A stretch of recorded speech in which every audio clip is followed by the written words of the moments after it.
Good evening. Welcome to the Pullman City Council meeting for this Tuesday, July 27th. Nice to have an audience here again. This is our about second or third time that we've been here and actually had an audience. I think last time we were here, we had a number of police awards, and so we had families in here. We almost were at capacity, but not quite. So it's just good to see faces again. So Mike, would you please take roll? Thank you. Mayor Johnson. Here. Councilmember Chapman. Here. Councilmember McCall. Here. Councilmember Parks. Here. Councilmember Records. Here. Councilmember Sorensen. Here. Councilmember Weller. Present. Councilmember Wright. Here. Under announcements tonight, Pullman Wastewater Treatment Plant is receiving the 2020 Wastewater Treatment Plant Outstanding Performance Award. Of approximately 300 wastewater treatment plants statewide, yours is 125 that achieved full compliance with the National Pollutant Discharge Elimination System. That's big news, because every year it's always a challenge to make sure we meet all the standards, and we certainly did, and it's good to be recognized that way. The United States Department of Agriculture has awarded a $50,000 Rural Business Enterprise grant to the City of Pullman. The grant funds to be used to develop a tourism assessment and strategic plan for the city. The project will support the development of small and emerging private business enterprises for the City of Pullman. As you may have heard from our council meeting, the city has retained Golden Shovel Agency to provide economic development and marketing research. Golden Shovel will be sending out a survey to stakeholders, residents, to gather data, stratified sample for the community, and if you're contacted, we certainly would appreciate your response.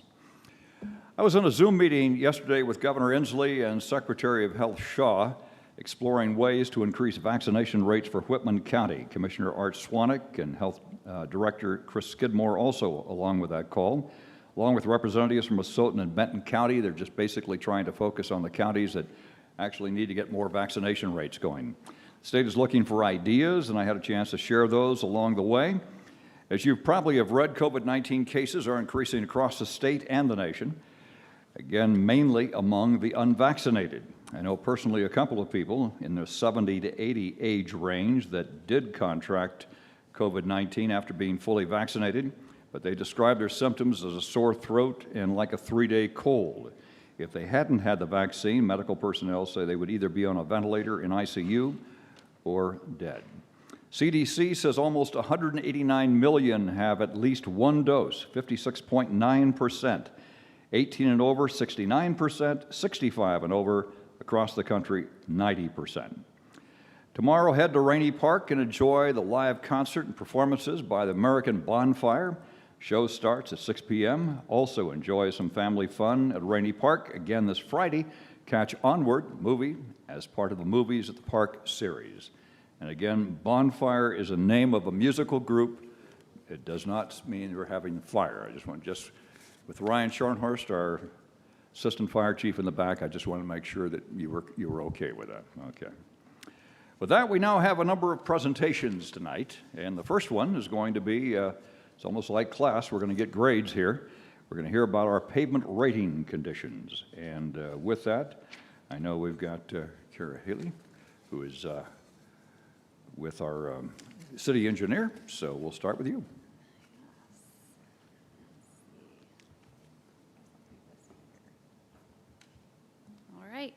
Thank you, Mayor, and good evening, Council. We're pleased this evening to be able to discuss with you the city's pavement rating condition assessment. Get it pulled up here for you, hopefully.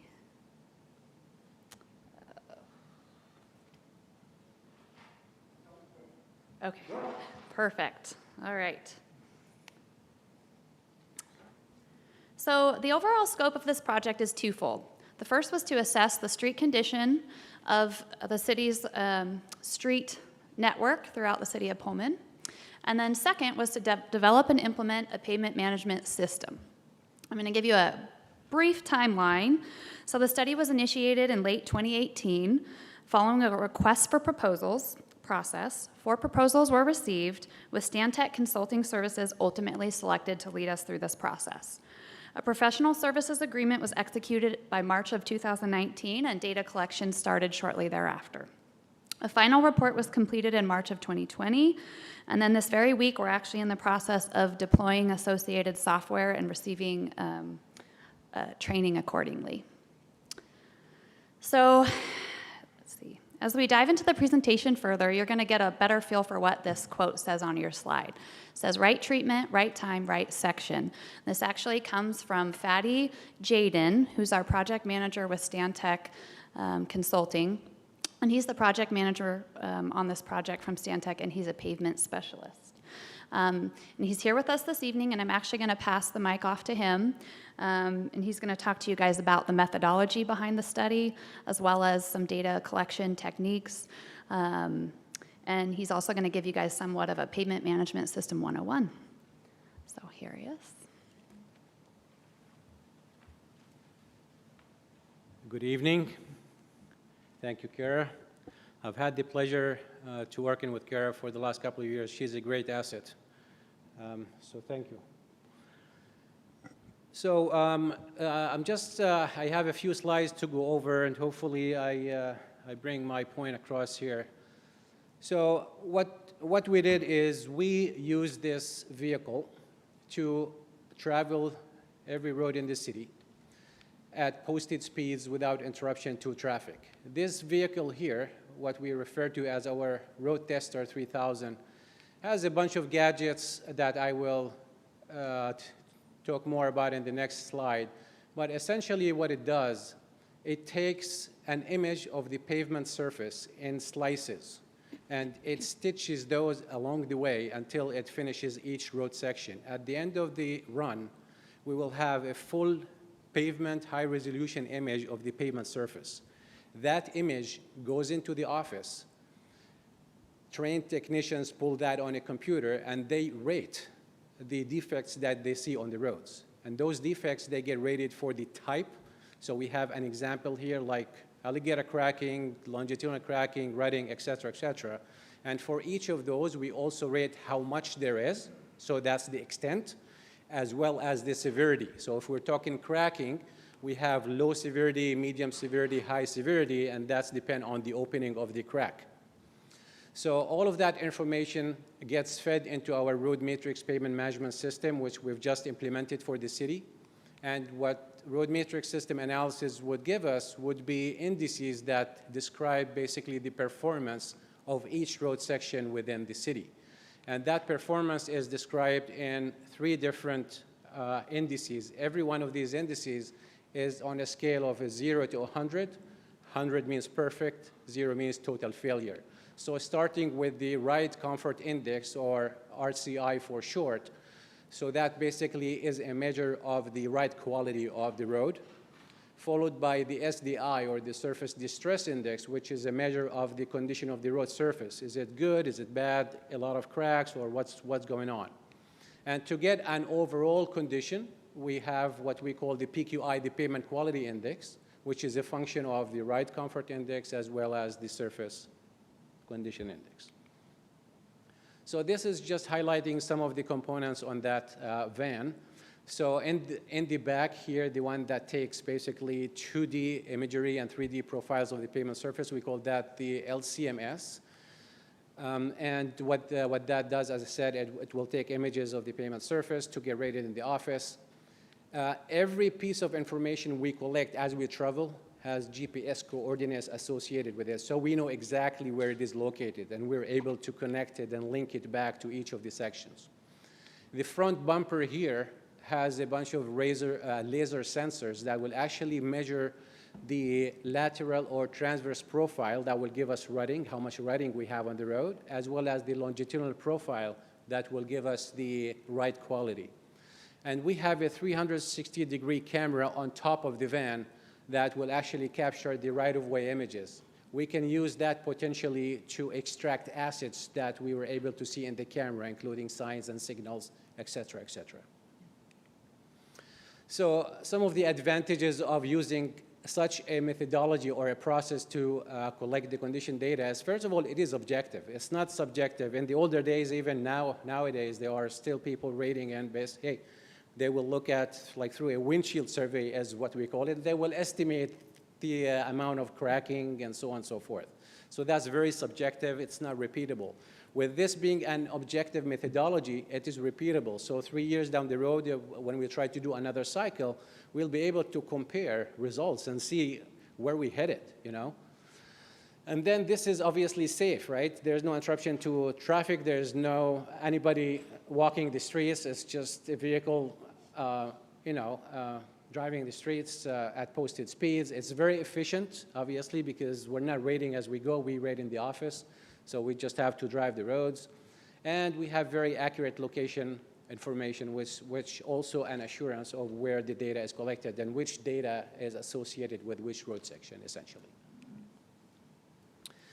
Now, this here shows you that PQI that I talked about, the pavement quality index, the overall index. These are some examples to just give you a sense of when you look at the numbers and the results, you'll be able to tell where we are, okay? So the picture in the top left corner is a PQI score of 90 to 100, 60 to 70, top right, 40 to 50, and 10 to 20.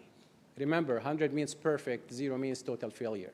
So this just gives you, a feel for what those numbers mean when you look at those numbers. So this graph actually is very interesting. It has a lot of meat in it. So I'll try to go quick and yet, make the point come across. So this is what we call a performance deterioration curve. So the performance curve is basically how the road, like when you build a brand new road, the PQI that we just showed will be at 100. It's a brand new road. Over time, the condition of that road will deteriorate. We call this an S-curve shape. This is how nature treats us. When we're young, we're very good and strong, and you get to a point where you just go down the hill. Believe it or not, this applies to roads as well, You build a brand new road, there's like the first 5 or 6 or 7 years is still strong, it's doing great, right? But if we don't capture it, if we don't maintain it at that time, it's gonna take that big dive down and deteriorate very quickly. So these horizontal lines here represent different trigger points. So the first one in green is your preventive maintenance trigger. And I put a number of 80. And what that means is when that PQI falls down to 80, or between 80 and 100, we need to do some preventive maintenance to prevent the condition from deteriorating and reaching that steep slope. That 60 level is your light rehabilitation trigger. It could be a thin mill and overlay or so, when the road gets down to a 60. That 40 is a heavy rehab trigger. It could be a partial reconstruction or so. And that 20, when our PQI gets down 20, this is what we refer to as the road is dead, basically. You need to reconstruct it. So with that being said, there are 3 routes or options to how we maintain our roads. So the first one is you build the road and you do nothing to it. What happens? The performance will deteriorate and you will end up where you need to reconstruct. And I'm sure we have some of these roads in town, right? Where we actually build those roads. We either didn't have funds or whatever the case might be. I see this everywhere I go, and I travel in North America all the time. The other option or the other route is, hey, you would do nothing until maybe a heavy rehab is triggered, which could be a partial reconstruction or so. So you build the road, and then you don't do anything until you really need to do a heavy rehab. And both of these options, or Route 1 and 2, they're costly. Like if you have a budget, it's going to be eaten in no time on a couple of roads, right? What's the third option? You apply preventive maintenance while the pavement is still good. So perhaps in a few years after you build it, maybe crack seal, maybe another round of crack seal, maybe an overlay at some point, worst case. You will end up at the same position following all of these 3 routes. Which one do you think is the cheapest and most effective? It's Route 3, obviously, right? We need to keep those roads in good condition. One magical thing about this chart is that number 60. My experience tells me when your road condition falls below that 60 threshold, that's when these guys start getting a lot of phone calls from taxpayers. Hey, the road in front of my house is in terrible condition. When are you going to fix it? So we want to try and stay above this 60 threshold. It's really critical. and best if we can stay above that 80. So you build a brand new road, you know what? After you build it, a month after, like still brand new, you need to do some preventive maintenance on it. A seal that prevents it from getting oxidized fast, okay?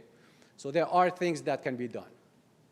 The next slide, these are the same thresholds, and this is really an interesting one because this describes what happens when you have an under-designed road versus a properly designed road. So if the engineer tells us that we need to have a road this thick, you know, and then we say, hey, sorry, we don't have funds, let's just build it thin. So you under-designed the road. If you underestimated traffic moving forward, you under-designed the road. So what happens? So let's just look at two curves like the ones we saw. This is for a properly designed pavement, and this is for an under-designed pavement. Okay? Obviously, the under-designed pavement will go down rapidly or more rapid, right? So a few things we notice here. The first thing is, obviously, the under-designed pavement will need maintenance earlier. So you need to be out there earlier. It's not made for the traffic, you know, so traffic will kill it much faster. Another thing that we notice is obviously the ultimate life of the pavement when you need to reconstruct it. It'll be less for the under-designed road. Again, it's not designed for that traffic. It's not going to last as long. Typically, we design asphalt pavements for 20 years, and that assume maintenance. They should at least last this long. If you properly maintain them, they could go up to 30 and 40 years. You know, eventually you will need to reconstruct them, but you get a lot of service out of them before you have to do that. This third notice is extremely important in here, and that is the following. If you apply a treatment, the same exact treatment, on a road that's properly designed, you know, solid foundation, good bearing capacity, versus that same treatment you apply it on a under-designed road.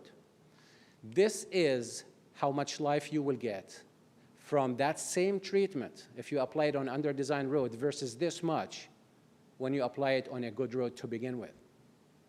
This is extremely important because you can apply a treatment and you can get, if you apply a slurry seal on a road that is not adequate, you will probably get a couple years out of it, and then you will start complaining. It only lasted a couple years. That's a terrible treatment, where in fact, if you apply it at the right time, right section, and right condition, you will get the potential service life of it could be 8, 9 years. You paid the same amount of money with less frustration if you just do it right. But you need to do it right much earlier, early on in the pavement life. So that would conclude it for me. Kira? Thank you, Fadi. He always has a very good way of explaining that, and I think it's very helpful. So now I'm going to cover a little bit what our data collection showed us and where we're at. So before I dive into our actual PQI numbers, this is a map that was put together by our consultant. And these were the roads that were inventoried in the 2019 April data collection. So if we look up at the board, they are broken out based on functional classification. We base that off of the classification that WashDOT provides. So we do have a selection of arterial streets. We have about 11.3 miles. These are the major streets that connect to highways, business districts, that sort of thing. On this slide, they're shown in red as well as brown, so Stadium Way right there. That makes up about 15% of the inventory. Before I continue with the different functional classifications, I do want to point out that this process was taking place in 2019, so new roads that have been constructed since then aren't shown on this presently. Also, our data collection effort, the roads that are shown in kind of a light blue, they're almost hard to see up here on this screen, so WSU through this area, those are maintained by WSU, so we didn't include those in the inventory. Neither did we include private roads in private developments or the state highways, which are shown in the kind of double yellow line. So we have roughly 17.8 miles of collectors, and those connect up to the arterials. They do tend to be a medium use capacity road, and they make up 23% of the database or the inventory in 2019. And then our local roads are shown in blue, and you can see those are more dialed into the different neighborhoods. And those made up about 47.9 miles and 62% of the network. And this totals up to 77, these are center line miles. And so that just gives you a feel for when they came out and did that data collection, any of these roads that you see in color, minus the highways and the light blue, those were all, we had field data collected for those, typically in 100-foot stations, so quite frequently. So here's our 2019 status results for PQI based on functional class. You can see that the overall network average is 41. So the majority of the road network is actually classified at a poor service level. PQI equals 41. Here again was that slide that Fatty pulled up. That's a similar type street. And again, this is an average of all of the section scores. When we look at the different functional classifications, the arterial streets, which are those more heavily used routes, those did score a little bit better. They were 56. The collectors averaged out to 43, and the locals were lower than the average at 36. So here this is visually, and I think that's helpful to see.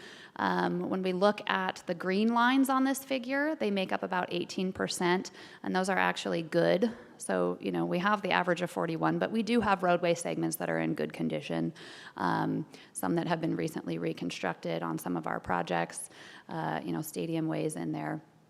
The orange line represents fair, so a PQI between 50 and 70. And again, you'll see some of those scattered throughout town as well. And we had 38% in the poor category, between 20 and 50 PQI. And those are shown in red. You do start to see some more of those. And then we get into the very poor, which is PQI less than 20. So really at the end of its useful life, we had 26%. So real quick, we talked about our pavement management system. The software is called Road Matrix. This is just an example. Well, these are the treatments that we have programmed into the software right now. On the upper end, these upper rows, these are more your general and preventive maintenance treatments. You can see from a unit cost approach, this is a rough cost per square foot. You're relatively cheap. These are crack seals, chip seals, slurry seals. That's that preventative maintenance that we talked about that you would be doing in that anything above 80 PQI. Then you get into some rehabilitation treatments. These yellow ones, just as a heads up, they're programmed into the program right now. We don't have the program recommending them as current treatments, but they could be added in later. So we get into these rehabilitation treatments, and generally the unit costs end up being about 3 times the preventive maintenance treatments. So we're more in that 40 to 80 range in there with these different treatments. And then we get ourselves into the heavy rehabilitation and the reconstruction and rebuilds. These are the treatments down here. And you can see that they can be 15 times more than that cost in here. So. Real quick, we mentioned Road Matrix evaluates the cost effectiveness to select the most cost-effective treatment and timing. There's several decision trees populated into that help us determine which treatment to use based on PQI. There's some other factors in here based on those distresses that Fatty pointed to. ALG as alligator cracks, so there's a rating for that, and different treatments based on what you see. And it's also based on functional classification, so there's several of those built into the program. So one of the valuable pieces of Road Matrix is that it allows us to plug in different budgets. We can evaluate a number of scenarios to see where we might be in a certain number of years. So we have the program, we have the capability to revise and work through these, but these are the programs that we built into the report as kind of a first look at what we're talking about. So the first budget analysis that we ran, and we ran 7 of them, was a do-nothing analysis. What happens if we don't spend any money?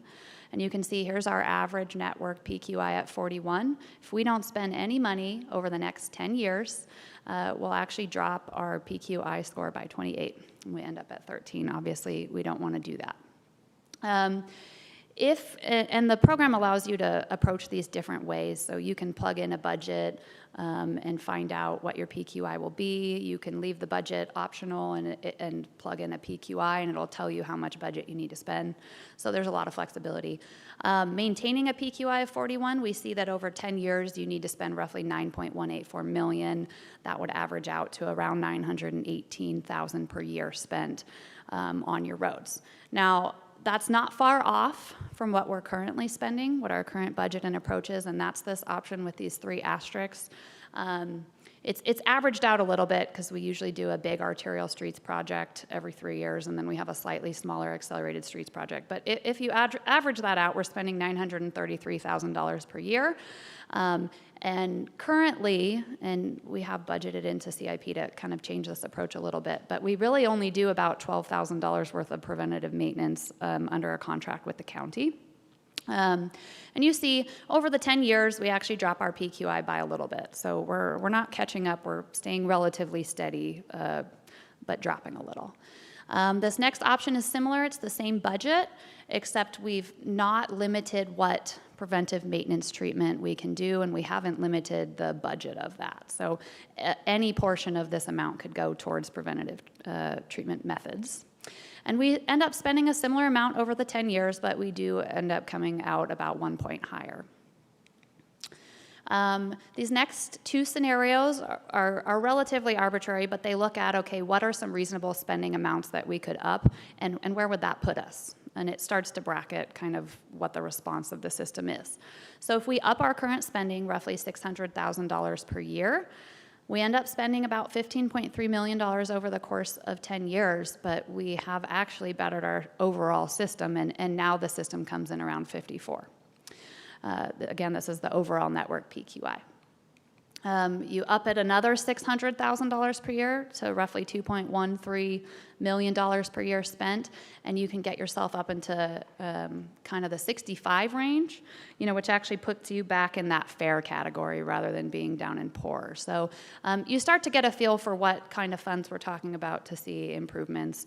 The program can extend over 30 years, 10 years, 5 years. There's a lot of flexibility. So it's beneficial that we've got the program now, and we're going to be able to start playing with that.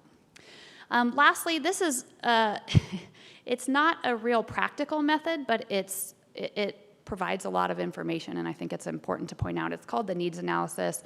Essentially, if you had unlimited funds in any year, and you wanted the program to tell you what you should do right now, what it's doing is it's basically allotting for you to spend $30 million in the first year, improve all of your roads, right? And then after that, you're spending a small amount to basically be in that preventative maintenance, that upper portion of that chart that Fatty pointed out. So it's difficult implementation-wise, and of course funding for that amount is not entirely practical either, but it is interesting once you get past that first year. At least in this first 10-year period, you're talking about an average of $150,000 per year on preventative maintenance. Now, somewhere along the line, you reach that 20-year service life, even with preventative maintenance, and you do have some more costly treatments that you need to consider. But it's an interesting scenario just for analysis purposes. So at this point, I'm actually going to pass the presentation off to our Public Works Director, Sean Coates. Good evening, Mayor and Council, and I'd like to thank Kara and Fatty for their great work on this. As you can see, there's a lot of detail that's gone into this effort. Some of the take-home messages here are, one, our payment assessment indicates that there is deferred maintenance in the system. So we've got a street network with a PQI of 41, which indicates a poor condition. Two, the preventative maintenance efforts are significantly more cost-effective than a complete street reconstruction. So if you look at, say, a chip seal project, that's a lot less expensive than having to dig up an entire road section and rebuild that road section. And so this may be counterintuitive, but the more money you can invest in preventative maintenance, the more cost savings you're going to have over time. So what that means is you might have a resident that says, hey, why are you doing a chip seal on this road? And it almost looks brand new. And the answer to that is we're actually making sure that we maintain the service life of that road over time, and we're doing that in a very cost-efficient way. But they might ask the question, hey, we've got this really terrible street over here. why aren't you doing something there instead of spending the money on this street that looks relatively new? So there would be an education piece associated with that, but that investment in preventative maintenance really pays off in the long term compared to letting a street go to failure and then having to rebuild it up. And lastly, something that is somewhat unique to Pullman, and that is our streets are impacted by heavy traffic, specifically from the transit buses. And so what that means is when we look at a life cycle cost analysis and how we build a good strategy around building our roads, the very first step is to build a street that can handle the traffic. And so sometimes that means we've got to increase that street section a little bit. We've got a little more cost up front, but that buys us, say, another 10 years of life out of that street. Second, again, we want to prioritize preventative maintenance. So that counterintuitive piece of why are we, not spending that money on a street that's totally degraded compared to doing a chip seal project, we actually want to prioritize that chip seal project because it extends the life of that asset at a very low cost. Third, as you can see here, we've got a highly data-driven approach. And so the program that has been developed here, the data that's gone into it, it tells us, hey, you can get the most bang for your buck if you put your money here on this street compared to this street. And this is the exact treatment that you want to use. And lastly, I want to acknowledge, hey, we've got some bad streets out there in a number of cases. And those are indicated by this low PQI value that we've been talking about tonight. And we need to build a strategy to rebuild those roads over time. Those are the most expensive streets to rebuild and invest in. But that's going to be part of our work, is to say, okay, we recognize that there are some roads in bad condition. Here's our plan to get those done. It's going to take some time, and we'll need to communicate that. And in closing, what we are looking for from council tonight is fundamentally one question, and that is, do we maintain the current level of funding? And we use our program in our pavement management system to prioritize investments in maintenance? Or do we increase funding in the street maintenance program and try to bring that PQI number up, try to bring the quality of our street condition up? And with the direction that we receive from council, we will return at a future council meeting with funding level options after we've had a chance to talk with Jonna and Mike about potential funding sources. And with that, we'll take questions. Good question. We'll go to Brandon first. Yeah, Fatty, Kara, Sean, thank you very much. I know a number of us were really excited when we first heard that, I guess it was described to us as the little car that was going to go around and grade the roads. I know I have been using my own street as an example that there are no special benefits to any city council members. And if 20 is failure, I saw my road is at 1.6. So it's not in good shape. I know one of the things that we have done, though, is we changed the design standard at some point. Do we really only see that, though, if we were doing like a complete redo on a street? So more gravel, more asphalt? That's correct, and of course, as we get new development in and the developers build streets, or if we build a brand new street, we want to build to that section that can withstand the pavement or the traffic conditions that we're anticipating. So that's the target there. But if we've got a street that is underbuilt to start with, ideally, so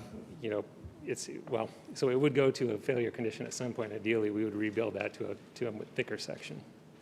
The other question I have, because I agree with using the data to inform our decision making, we have the different kinds of roads. So let's just say an arterial grades it maybe slightly better than a collector, but it's got heavier traffic. Do you then make a decision to potentially do that one first, even though it graded out a little bit better?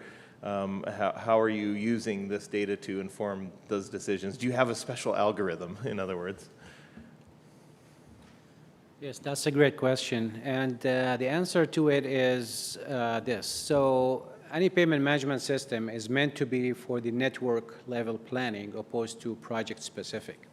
So what the software will recommend for you is based on the condition of each road section. It will recommend the best treatment at the best time. And many times you have to aggregate the different recommendations and perhaps commit some projects within the same area. If the software tells you that 90% of the roads within a neighborhood need work, and you go in there and then what do I do with the 10% left, you know? So you have to do some manual work through the program, which allows you to customize the program based on like the location and also based on the treatment. In terms of adding a weight to the functional class, we also have that in the system that allows you to add a factor that will increase that cost effectiveness for different functional classes. So if you want to give a priority to arterials, you will up that cost effectiveness factor by a certain number in the system, which will give it more weight and will enhance the chance of it being chosen. And my last thing is just, I know a couple years ago when we changed these design standards, it was because we were seeing all these issues, of maintenance issues, and I think of, you know, your financial advisor who says if you don't pay now, you pay later, and I think we were all seeing that. So since you're looking for direction, I mean, my opinion is I'm tired of paying later, and I'm tired of too much deferred maintenance. I would like to invest a little bit more. Other comments? I'll yield. Al? Probably should have let Al go first on this because he was the one that initially pointed out to me that he felt the design standards that we were reviewing at that time were not adequate. I did a lot of looking around, and we had quite a bit of street maintenance of various kinds going on, and there was cable network and this and that going in. And I took a lot of pictures around town where there was holes for various projects dug in the streets, and the depth of the underlayments and stuff was all over the map. In some places it was a foot deep, and in some places it was 2.5 inches deep, and I have plenty of pictures if anybody wants to look at them. And we bobbled, we goofed on that design standards. We should have listened to what our grandparents told us. Build it right and take care of it well. I mean, that's the fancy algorithm if you want an algorithm. So let's take another look at those design standards, because it is, as Brandon says, that is going to save us money in the long run, and it's a quality of life issue for our citizens. Nobody wants to hit that same pothole every day. Nobody wants to invest in a neighborhood where they're going to be bouncing around every day going up that hill, whatever it might be, or on the bus, or beating up our $1 million buses on poor roads. So yeah, we need to go back and look at those design standards and see how we can plug that into some of these numbers, and we'll lean on Mike to find us the money and do it incrementally. But now we've got some data, and we can. I think this is a great project. I think we were all enthusiastic about it when we first heard about it, and now we're seeing it, and so now we know. Okay, now Al. Okay, I appreciate this complete report. I love the vehicle and what it can do for us. I know that we've had a little bit of, over the years, decision-making on what streets get repaired and which ones don't get repaired and which ones get replaced and don't, which we've got to come up with a better way to do this. And then the construction of roads, I'm heavy on that in regards to making sure that we build the road to the specification that it should be. And I'll just give a prime example of one little piece. The section of the South Bypass was built with the Kirkman development. For some reason, we did not require them to put it into the specifications of the load that it's going to carry, the width that it's going to be, and all that. Therefore, the cost to fix that when we do the South Bypass is now on us. Not acceptable. Okay, this has to be done and streets built in neighborhoods and all around town to what the specification is. If the developer or the builder, and that's how we're doing it with some of the new streets, is making them put it in, they're either going to have to come up to our standard or not do it. and I'm fine with that. But it's got to be built to what we need. Now, most of these streets in Pullman never thought they would be handling transit buses. And we know our transit bus routes, and those streets are some of the worst ones we've got, which are also the major arterials that people are traveling on a daily basis. And I'm just going to use Hall Drive as a prime example of one that's super bad up and down the whole thing. And, you know, prioritizing in all of this, we've got to get figured out. I'm completely with Brandon that we need to come up with the money somewhere. If we've got to float a bond or we've got to do something else. I think one of the main things that I hear all the time from the residents in Pullman is the streets and the conditions. And, you know, we've got a pothole on Grand Avenue in front of the chamber that happens twice a year, you know, and it's not getting repaired. Now, we've got some partners with some of the streets in town in regards to the state, and we need them to get on board with us also. So my suggestion here also is that we try to find a way to take care of this. We're horrible. That is a terrible report card. We flunk. And that's just not acceptable. So we got to figure out a way for us to come up with the money to at least get started on this. And, you know, there's got to be a plan. What streets do we do first? What's going to benefit the most amount of people to start with and kind of work our way back? We can't do this all in 1 year, and there's no way you could repave all the streets in 1 year anyway. It's going to take at least 10. So I'm completely on board with trying to find funding, whether we got to do a bond or whatever, and get to the point where we've got decent, they don't have to be perfect streets, just good streets. And I'm completely on with you. The maintenance and doing those little things, it just makes everything last that much longer. And it's not going to get lighter in Pullman. Pullman's getting heavier and heavier all the time. So I appreciate everything, and I really like the presentation. Thank you. Other comments? So Nathan. Thank you, Mr. Mayor. I appreciate it. All of you, good job. I don't know if anybody remembers, I know about almost 12 years when I got on here, I started asking, how are we doing? Is that, can you hear me? Okay, thank you. How are we doing the maintenance, the repairs, not only infills for sidewalks? And the answer always was, it's rotation by hill. And that was just tradition. Now, I was younger, I think I was 27 at the time, so it took a while for me to keep hammering on, we need needs-based assessment. We need data. We need more information. And I'm glad that the council, when we finally did push into a new era, which is what all of you are a part of, and I greatly appreciate this. I don't think, you know, sidewalks and streets may not be as, you know, jazzy as some other topics, but it's so vitally important for all of the movement in the city, but also our lifestyle here. So I think it's important, I agree with fellow council members, that increased funding. However, with that increased funding, we need to look at the needs-based assessment for the different areas. It can't continue to go, well, you know, Military Hill looks like, you know, my parents live on Military. I'm not saying anything about Military. Well, they got it this year. Maybe this other place will get it this year. We can't do that.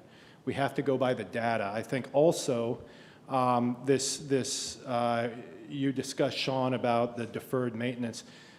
In my opinion, it was less deferred maintenance and more just, well, it's not in the rotation, so we're not really going to look at it.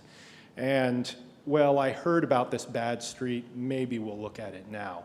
But something moving forward I think we really, really need to look at is three things. One, do we have an assessment of, and I appreciated Fadi's explanation of windshield assessment. I don't like the idea, but appreciate the terminology. Do we have past windshield assessment data? How does it sync up with the current data, which is actually grounded and information. And then, so looking at the past, looking at the current, what we have now, but then in the future, looking forward towards planning. See RJ here, planning. Where are the trends? Where are we seeing? If we have information on past deterioration, is that trending in the same way? And as we start to grow, as we see traffic patterns increase, for instance, south, north, wherever, are those things that need to be on our radar? Maybe we don't take care of them now, but we pay closer attention. So it's not only the past, whatever information we have, the current, which you have, but the future. Where is the planning going? Where are the people going? What are the collectors, the arterials, so on and so forth, so that we can have also a view into the future, the possibilities. So great. I completely appreciate all of you being a part of this, this new vision, and this is huge for anybody watching. This is a big change for the city. So thank you all. Other comments, Dan? I'll try to be brief because it's going to be repetitive, but there's three things that I really like about your presentation. I really appreciate all of you and the work that you put into this, but data-informed decision-making, the fact that we're looking at a proactive versus reactive approach to this, and I'm a big fan of Mike Holmes, so if you're not familiar with that, he's a Canadian contractor, but if we make it right the first time, we don't have to do it again later. And so that's the three big takeaways that I take from this presentation. I appreciate it, and I'm on board. Okay, any other comments? Okay. Granted, looks like push forward at trying to figure out a way to get more money in terms of getting to it. Okay, thank you. I know we have a number of items on the agenda tonight, so again, we appreciate your comments. Next comes item number 2. It's a presentation of the Downtown Pullman Association, and we're going to start with Dan Records, our council member. Thank you, Mr. Mayor. In the council packet, there is some documents included here. I just want to give you a brief overview of what this grant program that the Downtown Pullman Association has applied for. This is a new grant program this year. It was something that representative out of Ferndale, Washington, put forth, and I don't think anybody was really expecting it to pass this year, so it came with kind of a very short time frame.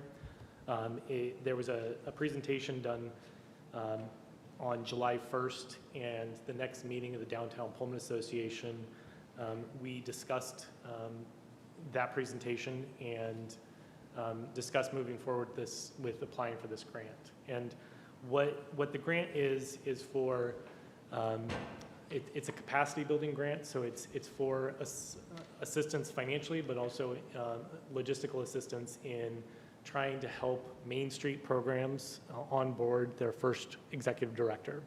Part of the Main Street program, one of the criteria for getting fully accredited as a Main Street program is to have a full-time executive director. And so this grant is designed to help Main Street programs get set up and get their legs underneath them so that we can have an executive director take that organization forward and get running with it. It's a grant that is up to $40,000 in support from the state agency, and it needs to be matched by the local organization. What we're asking for from City Council, what the DPA is looking for is financial support as kind of seed funding for the first couple of years of this program to get us on the ground with getting that executive director. And WSU has also made a commitment, which will be based on what the City Council decides. If the City Council decides to go forward, President Schultz has committed to matching what the city goes with in terms of the financial contribution here. And if for those listening, when the DPA was formed, it was formed with kind of a memorandum of understanding between WSU, the City of Pullman, and the Chamber of Commerce. And so now we're at the stage of development of this organization where we think we need to go forward with getting an executive director so that we can start to develop more programming, and also one of the main goals of an executive director in the first 3 years would to be identify and get adequate and sustainable funding sources so that we're not relying on this type of funding from the city and WSU going forward. With that, there are a couple of business owners that wanted to come and make some brief statements about their involvement in the DPA and their motivation for advocating for the city's support of the DPA and getting moving forward with this organization. So at first, I'd like to read a letter from a business owner, Tawny Zoomless, who was unable to attend tonight. She says, and Tawny is the owner of Rico's and a longtime proud Pullmanite, she says. So, dear City Council, I am a 6th generation Pullmanite. My family has not been farmers, but members of Pullman's business class. We started Neil's Flowers and Weissop Dodge, which was formerly Neil Motors. We have been involved in and with Pullman for over 100 years. We have watched as Pullman has made poor decision after poor decision that has resulted in the slow and inevitable death of our downtown. We have had access to the same information that Moscow had, both towns seeking to improve their downtowns in the 70s and 80s, and involving outside help in implementing that change. Moscow has faithfully followed that information they were provided, while Pullman has not. Fast forward several decades and we watch how the Moscow downtown is revitalized and thriving. Meanwhile, the Pullman downtown is a road people use to get somewhere. In my years at Rico's, I have had people walk in and say, "Oh, we've lived here for 20 years and I never knew you existed."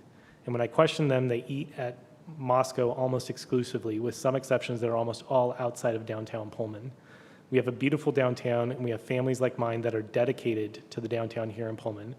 My ability to feed my kids is tied directly to the health of our downtown. Please help me keep our downtown open for business. Let's revitalize, let's reinvigorate. Thank you, Tawny.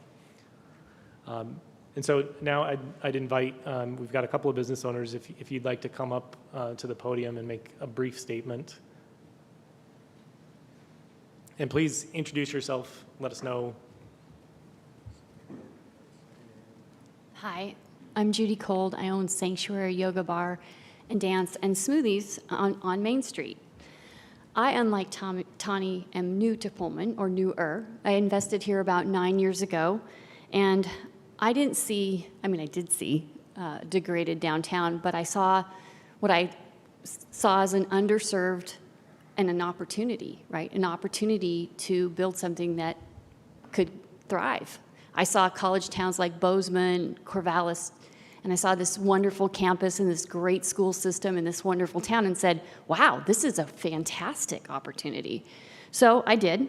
And then it's harder than I thought, frankly, to be in business, especially here. It's remote. We only have an 8-month business year where we have 8 months where actually the whole population is here, and you have to staff for that, even though, there's several times where you're very seasonal, so it's difficult. And as you can imagine, COVID made that 10 times more difficult. And in order to survive here, it's the community, I felt, just rallied around us. Our patrons came and bought gift cards. They kept their kids in dance over Zoom. I tried to help our other businesses buying gift cards from them. We all kind of rallied around and said, we need to keep some of these businesses here because the downtown is the heart of the city. Wonderful restaurants like what I'm here with Black Cypress and O Ramen, they're how Schweitzer and WSU can attract and retain good people. You have to have a town, a city. And so I'm basically here because I'm concerned that I see other neighboring towns, even places that I used to snicker at and think that we were so much better than, kind of surpassing us in revitalizing their downtowns, and we're going backwards. And I really, really, really hope that we can take this next step. And I think we need to do it with a professional executive director and doing it through the Main Street program. I really believe it will help us. We're willing to all work together as businesses. We're supportive of one another, but we definitely need this step to take the next thing. And I'm just basically asking you to help and support the downtown businesses, walk your talk, and please invest in the program. Thank you. Thank you, Judy. And if you could sign in the guest book so that we can make sure we get accurate recording for the minutes. Thank you. Hello, I'm Oren from Ramen. I've been here in business for 2.5 years. And my history, I worked in restaurants, running my friends' restaurants in Moscow for about 8-9 years before that. And, there's a pretty big difference in the feeling of the downtown. And my personal experience has been that there's a lot of really goodwill. Everybody's really supportive. There's a lot of goodwill, but there's not really a lot of structure to help facilitate the growth of the downtown. And that's kind of why I joined the Downtown Pullman Association. I think that the opportunity in the future to be able to direct some of my business taxes to our community seems like a huge opportunity. And to work collectively with a group of business owners that have a lot of passion to revitalize it. I think there is a lot of passion from the downtown business owners, and none of us can do it alone. We can probably get something done if we work together, but if we have the partnership of the city to help us get started, I think that we can really make a big effort in revitalizing downtown and making it better for everybody that has a business as well as for the citizens of the community. Thanks, Oren. Hello, and thank you for having us. Thank you, Mayor. My name is Nick Pizzolionis. I moved to Moscow 2004, worked at WSU initially. My friends opened Nectar in Moscow in 2007. I'd missed the industry. I'd grown up in it, so I moved over there and worked with them for a few years. And when the opportunity showed itself in 2009, I opened Black Cypress. 2015, with my bartender and his then girlfriend, now wife, we opened Etsy Bravo upstairs. They wanted to be here too as well, but children, so. It was very exciting, and we had a lot of support right out the gate. I can attest to what Oren said too. The community's been extremely welcoming, and on a personal level, everybody's just been hugely excited about having a new restaurant in town, and I always appreciated that. In time, certain structural things emerged that showed we were facing a major uphill battle in this community, particularly in the downtown. Some of these are outside of the scope of the city, things that have to do with our costs of doing business for labor, other issues along these lines. Some of them, of course, are particular to what we have going on here today. The last few years prior to COVID were a major struggle. My particular industry, I'm a restaurant, bars, we have had a tough go of it, just broadly speaking. It is a tough industry. It's driven by goodwill and big hearts and a work ethic that says just push through no matter what it takes, and a love for food and hospitality. And that works, when you don't have other obligations in your life, but when you hit your 30s and your 40s, you want to start a family, that's not such a viable gig anymore. You can't just do it for fun. Something has to be left behind at the end of the day. And that became tighter and tighter and tighter here, and not just in our community, but it was something that was happening nationwide for restaurants like mine. If you're on the higher end, you can get away with certain things. If you're on the lower end, you can. But where we're at, it's a precarious spot, and it was prior to COVID. COVID actually, in many respects, was a reprieve. It's how it played out. It didn't have to be, but the fact is the federal government stepped in and gave us certain support that got us through this. And in the absence of that, we wouldn't have made it 3 weeks. I realized early on in the epidemic that what we were facing, I had taken a couple weeks off to rest after a long 3 years, and saw this sort of as it was playing out in Italy and different places, and realized this isn't going to be like anything else was before. We have to, we can't just grind through this. That's what we always did in the restaurant, just put your head down and push through. It wasn't going to work out. I knew that without Mom's Weekend that was coming up, and graduation, everything, we were done. That's what we survived on. I switched, I pivoted, and I tried to put all my focus into what can we get, what programs, what loans, what grants, what anything. I spent 6, 7, 8 hours a day for the first several months of COVID just trying to find out what we can get, what we need to get through this. I knew nothing else was going to work. In short order, it became apparent that I was better versed in much of it than my CPA was. At first, I was frustrated with them. And then I realized in short order, they didn't have the resources to just commit full on what I was doing. I couldn't work. I had to keep a couple people employed at the restaurant. We're doing to-go services only for $500 a day. That's gross sales, meaning that leaves you nothing, of course. So I dug in, And it took that degree of commitment and care and following what was happening to just keep up with all these programs, PPPs, ERCs, RRFs, TRAs, debt reliefs, everything else, the state stuff. When I realized that none of the CPAs knew what was going on, it was, I didn't hold them that degree of accountability anymore because it was apparent this is what it takes.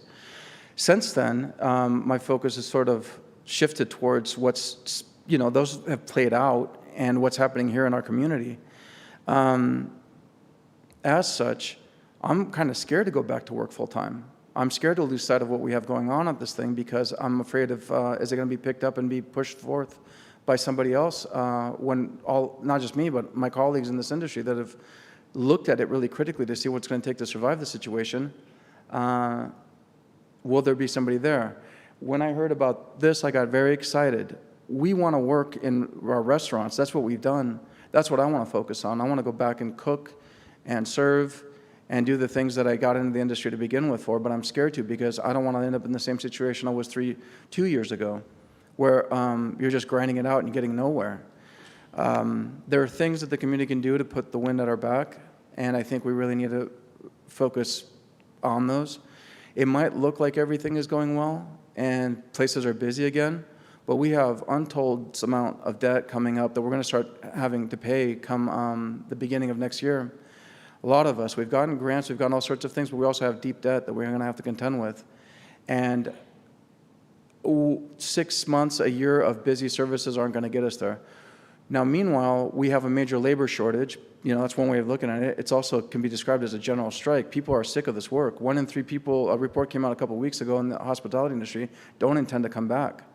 And I'm afraid that the owners aren't far behind them. I don't know how that's going to play out. I think that some of these things we can work on our own and try to figure out, but in the absence of hitting every mark that can put the wind at our back, I think it's going to be a struggle. I don't know how, it's been tight as is, and I don't know how the future is going to be for us downtown and in the industry broadly. Yeah. Thank you. Thank you for your time. Thank you, Nick. Yep. I wanted to talk about one more thing.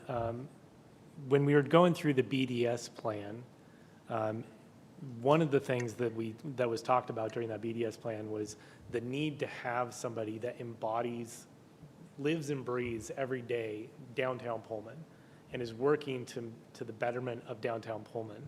And that's what I see as this position being that person that is working with all of our business owners, working with the city, working with WSU, working on trying to find out what all those programs and sharing that information so we have a centralized resource and a collective kind of sense of where things are going and kind of organizing people into a singular vision. Because what we have and what we've seen is we have right now a lot of volunteers, a lot of business owners that all have a lot of energy, a lot of great ideas, but we don't have that cohesiveness of a single kind of vision for what downtown's going to be. Downtown revitalization has been one of this council's stated priorities for a number of years now. And this, I think, is one step that we can take to start, letting the rubber hit the road and start moving on some of these things. It's not something that will happen, right away. The grant funding, the application has been put in. If the city council does not go forward with putting financial support on this, the grant will be, the DPA will revoke that grant application. But the work of the DPA up until this point has been to do all the things we need to do to establish ourselves as an organization, get all of our ducks in a row with the goal of getting towards hiring an executive director and moving forward, moving some of these initiatives along. So I'm in support of this as your liaison on the DPA. Sitting through the meetings over the last couple of months, I know that the number of cities in Washington State that may be applying for this grant, I think, is probably fairly low. For For reference, at that presentation on July 1st, there was only about 5 or 6 other cities represented during that presentation. The pot of money from the state, the total pot, is $150,000. So they're at a $40,000 cap per grant. There's a couple of awards that they could do this year. And I think we are positioned fairly well to meet some of the requirements of the grant because we have continued to meet as an executive board of the DPA through the pandemic, whereas I think some of the smaller communities have not been able to do that. And so I think that we may be better positioned than some of those other communities to meet those grant requirements, that we have a good shot at getting funded from the state agency for this. But regardless of whether we get this grant or not, this is something the city, we will need to contemplate as a council going forward, even if we don't get this grant, that this is where the DPA is headed, and the city needs to make some decisions about what's going to be the financial commitment to that endeavor. So do you have anyone else from Downtown Association speaking? I'm Mayor Johnson. I'm Dwayne Mickelson. Yeah. I'm glad to see this is taking place. I've lived here for 50 plus years. And when it first came in the 70s, or late 60s, early 70s, as you well know, Pullman was a booming downtown. And 2 drugstores, Five and Dime, which is turned into dollar stores now, but a lot of businesses were down there, and essentially we go to Lewiston, there's about 40,000 people. The signs here say Pullman's 40,000 people, and yet the business districts are drastically different. The fact is, you go up Thames, businesses all the way to the top, including big ones. We have Walmart, but that's about it. And I was very sad to see Denny's go out because there's no good restaurants for people to go to. There's various ones, but they're pricey. Denny's was good. So Dwayne, we are limited in time, so if you can just narrow it down. Okay, well, so I'm glad to see people that are standing up and trying to do something for downtown, because it is, there's nothing there for people to stop, especially students, and they're leaving constantly. But what I really came here to talk about, in very short, and that is roads and the streets in Pullman. Well, Dwayne, we've already finished that topic. We have to keep moving on. We're just doing strictly Downtown Association. And I understand where you're at, but we've finished that topic, and we've already addressed it. We now have to move on with the Downtown Association. I'm sorry. Was there anyone, was Gene going to speak? Gene don't forget Larry Street, because it's the main street going to the high school. All right, thank you, Dwayne. All right. Mr. Mayor, I think that Dan... Got it all covered? Okay. Okay. I'm open the floor to questions from other council members. Questions from council members, okay? Ann? Well, thank you, Dan, and the business owners, and Marie, and Jean, and Phil for being here. I really appreciate hearing from the business owners and how they are doing in downtown, and truly what is really happening for you behind the kitchen doors, if you will. And that just renews my commitment to get back, keep supporting everybody as much as we can. I guess my question, and I fully support this, and I do think the Downtown Association is an independent entity, but I listen to and I see the work that has been accomplished so far, and I think that I think it would be nice for the city to partner with them and be a part of it, or at least contribute to it. They've come here asking for help. They clearly need help. They have a vision of how to achieve the goals that they've set forth, and they all have a desire for a focus for improving our downtown. And what really strikes me is this is coming from the people who are in those buildings every day. They are downtown. And so I really put a lot of stock in that, and I support this. I guess my question is, and pardon me if I missed it in the literature, what is the commitment financially that is being asked for from the city? Is there a dollar amount? So the dollar amount for the grant is up to $40,000. If we are awarded the grant, we would be working with the agency at the state level to develop a plan for hiring the executive director. So a compensation and benefits plan, a budget for initial technology purchases, and a professional development fund for the director. So the dollar amount we'd be looking at is kind of part of that design process. So we're looking for a commitment of up to an amount, and I'm guessing if Jean wants to add anything to that, the grant is for up to $40,000. So what we put forth eventually as the plan, they will fund, and then they want a matching amount from the local side.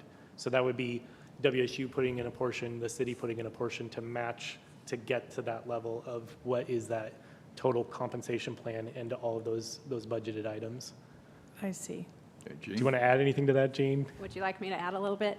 Yeah. So thank you, Dan. We have worked on this for a couple years. So of course we are living right now in this world where we're pre-COVID and now we're in recovery. So pre-COVID, we had created a funding structure where we were looking to find financial backers, including the city, including WSU and other stakeholders, to commit to a 3-year annual amount towards the Downtown Pullman Association. Our thinking with that 3-year structure is that that's going to be able to allow us to hire an executive director and provide them with the funding to establish themselves and create a sustainable funding plan. So the ask tonight is $40,000 for 3 years, so a total of $120,000. And I have gotten a commitment from the president at the university that if the city is in agreement to that, he will match that amount. So. Understood. Thank you for that clarification. So, Mike Urban, is this something that, and not to get too far into the weeds about sources right now, but is this something that some of the recovery dollars could be put toward? It's not as clear, as clear as I would like. Being able to use the 120 Civic Improvement Fund makes a lot more sense, but getting a clarification as to what this position would be doing so we can assure that those funds, because the 120 fund is got healthy reserve. Okay. And as long as they were doing some tourism type promotion on there, then those funds would equate on there. If we're looking at, and again, not to get too deep in the weeds, which is hard for me with finances, if we want to give more latitude towards that, then we'd probably be looking at general fund dollars. And that brings in a whole lot of other discussion when we're talking about projects for police, fire, and all those general fund sources. But yeah, I'm sitting reading through the updated frequently asked questions on ARP, see if I can draw that line. Thank you.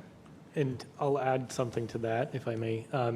In my discussions with Mike and the Downtown Pullman Association, I think, and correct me if I'm wrong, Mike, on this, but I think because we're looking at multiple funding sources, the functions of the executive director would, I think a lot of the functions of the executive director would fall within that tourism category. And so the funds we commit from there could be apportioned to kind of, the apportionment of a job description of, at least 50% or at least 40% of tourism duties.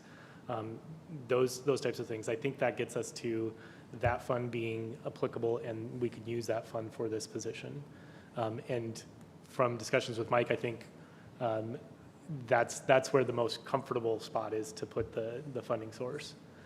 But if there are areas for the recovery funds, one of the things to think about though with those recovery funds, we can't rely on those long term. So Correct. We'd be looking at those need to be paid out at a certain date, and it's not going to be something that we could use for this for the next year after that. So thinking about a sustainable solution, identifying the funds that we can use for those first 3 years. But again, the executive directors, one of the primary functions of that role would be to, in that 3-year time period, find alternative funding sources so that we're not coming back to city council and asking for money again out of the city budget. We'd be looking at other types of avenues for that. Thank you. Brandon, next. Yeah, thanks, Mayor. And just for clarification, because this is not a new partnership with the city. I just wanted to point that out, that from the beginning, the city has been part of the Downtown Pullman Association. We've had a board position on there. Adam Lincoln was one of our board members on the DPA, and multiple council members have been part of those meetings and subcommittees for a long time. So just wanted to make sure it was clear that any notion that we need to start partnering with DPA, we've already been there. So we're definitely there. And Well, I take your point. I was talking more of a financial commitment from the city. Yeah, and just so everyone at home understands too, most of these Main Street programs are driven by the municipality. And so we're in kind of a unique position here with WSU being willing to step up and be a financial backer as well. Most cities deal with this as the city is the primary driver of these programs and the initial funding source when we're looking at this type of a situation. So we're grateful that we have a partner in WSU that is willing to step up and back this along with the city if that's where we go with this. Other comments? Eileen? So just to clarify, our business here tonight is not to confirm the city's commitment to what we've committed to already, but to look at this grant. Am I correct in that? So look at the grant proposal. We're not talking, but this is. Coming up with a financial part. So we're looking at It's the 3-year seed funding for the organization. This grant is But something. our agenda item is about the grant. The grant is what the DPA has applied for. Yes. Because, and we applied that ideally we would have had this conversation with council prior to applying for the grant, but because of the tight deadline, we went forward with the grant application first. But what we're talking about is the seed funding, and the grant is a component of that because the grant allows us to have part of that financial backing from the state agency granting program, but also the logistical support for hiring an executive director. What the DPA is asking for from the city is that 3 years of financial commitment, $40,000 a year, which we will That's use what's to on our put up as the matching funds for this grant. But what we're talking about is bigger than just this grant. It's the initial outlay of financial support until the DPA can identify those additional funding sources. I agree that that's part of the discussion, but our agenda item tonight is the grant. And I have no one has been a bigger cheerleader for downtown Pullman than I have. And I've been saying it for years and years, long before I was on council. And one of my key frustrations has been all the things that y'all have talked about this evening. Some of my questions about this, I don't like the timeline on this. I realize that there was a very tight timeline on this. Some of the other details of the grant application, if I was looking at this grant application from, the other side of the planet, one of my first questions would be, how many members are there in the DPA? How many members? General membership is around 65. Okay. That was 65 for the people listening. Okay. Does the DPA have cash on hand? This is one of the things that grant people always ask. Is there cash on hand at all? The DPA currently has a very small amount of cash on hand, and it's a loan from a business owner so that we could get set up with a bank account and start some of those initial business processes.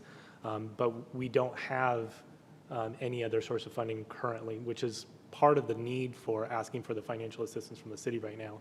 Is we can't continue to go forward with some of the things that we need to move forward with as an organization until we have some funds. Yeah. Yeah. Like I say, I've met with Nick and I've talked to, my husband has worked on Nick's property and my husband has worked on Oren's property. We know the money makes the world go around in terms of restaurants and especially in downtown Pullman. So on the one hand, you're saying that we're growing and we're moving forward, and And I want that, and we know that that is indeed possible, and we've ignored a lot of opportunities in the past, as many of you have pointed out. But one of the things that I just absolutely cannot get past is some of the language in this grant application. And you know me, I'm a stickler for language, and I've warned everybody that I was gonna fuss about this. This is Pullman, and we are not a small rural town. We are a university community of nearly 40,000 people, and we are growing in leaps and bounds. Our elementary schools are bursting at the seams. Everybody complains about traffic and parking. If we were a small rural town, we wouldn't have some of these things on our plate. We wouldn't have roads breaking down. We wouldn't have the energy in our community to go forward with electric buses and all the wonderful things, and we're looking at 5G all over the place. This is not a small rural town, and I'm troubled by this language. And I know this is a pet peeve of mine, and I'm going to be fussy about that. And I also am not happy about cutting 19,000 people out of our community. We are a community of at least 36,000 people, and you're saying that we are a community of 15,000 people, not since about 1975. And I find this a very curious choice. On the one hand, you say, well, we're all in this together, we want to move forward, we're being very progressive, but in reality, we're just a small rural town of 15,000 people. And maybe that's a small point, and maybe it's just a quirk of the grant that we're saying that we are, so we fit under the 20,000 priority category of the grantors. But I'm having a real problem with that. I think it turns the clock back for the sake of $40,000. We're going to turn the clock back 40 years for the sake of $40,000. I'm not happy at all about that. Other comments from council? I just want to make a comment. I know Eileen and I have talked about this, and I understand where she's coming from with the discussion about the population. What the language in the grant application that was prepared by the DPA, what we're trying to do there is explain the unique circumstances of the population of Pullman, not to discount part of our population. We do recognize in there that the student population is about 20,000 students that live in Pullman, and they are part of our community. What we're trying to do is explain to the granting committee the granting selection committee, is that Pullman isn't like other communities. We're not like other small rural communities. We have a unique circumstance because of the relationship between WSU and the city of Pullman. And that's all that those population numbers are talking about. They're trying to get an accurate reflection to the selection committee of what our unique circumstance is. I think it throws the baby out with the bathwater. I think it's wrong. And for $40,000, it's wrong. They can bill me. Other comments from council on this? Okay. Just along the same lines of the discrepancy with the population numbers, the other aspect of this that concerns me is with future grant opportunities. And, you know, depending on what grant it is, what's the population number that we use? For this grant, we'll use 15,000. For the next grant, we'll use 33,000. For the next grant after that, 40,000, and we still don't have a valid 2020 census number from which to draw. So, I mean, I'm just looking at it from a viability standpoint going forward and lending some credibility to our future granting needs and opportunities. And I don't know, Dan, if you can talk to that at all, but I can try. So I think, you know, this is a perennial problem. We always talk about what is the population of Pullman. It's hard for the census to get a good idea of what the population of Pullman is, because we do have over half of our community being a transient population. They're here a lot of students are only here for a couple of years and they move on. A lot of students don't get counted in the census. And the way that the census operates in college towns in particular is hotly debated at the census as an agency in whether or not they need to be partnering with the university administration to develop an accurate census count. This is not a new issue for Pullman in trying to figure out what is our accurate population count.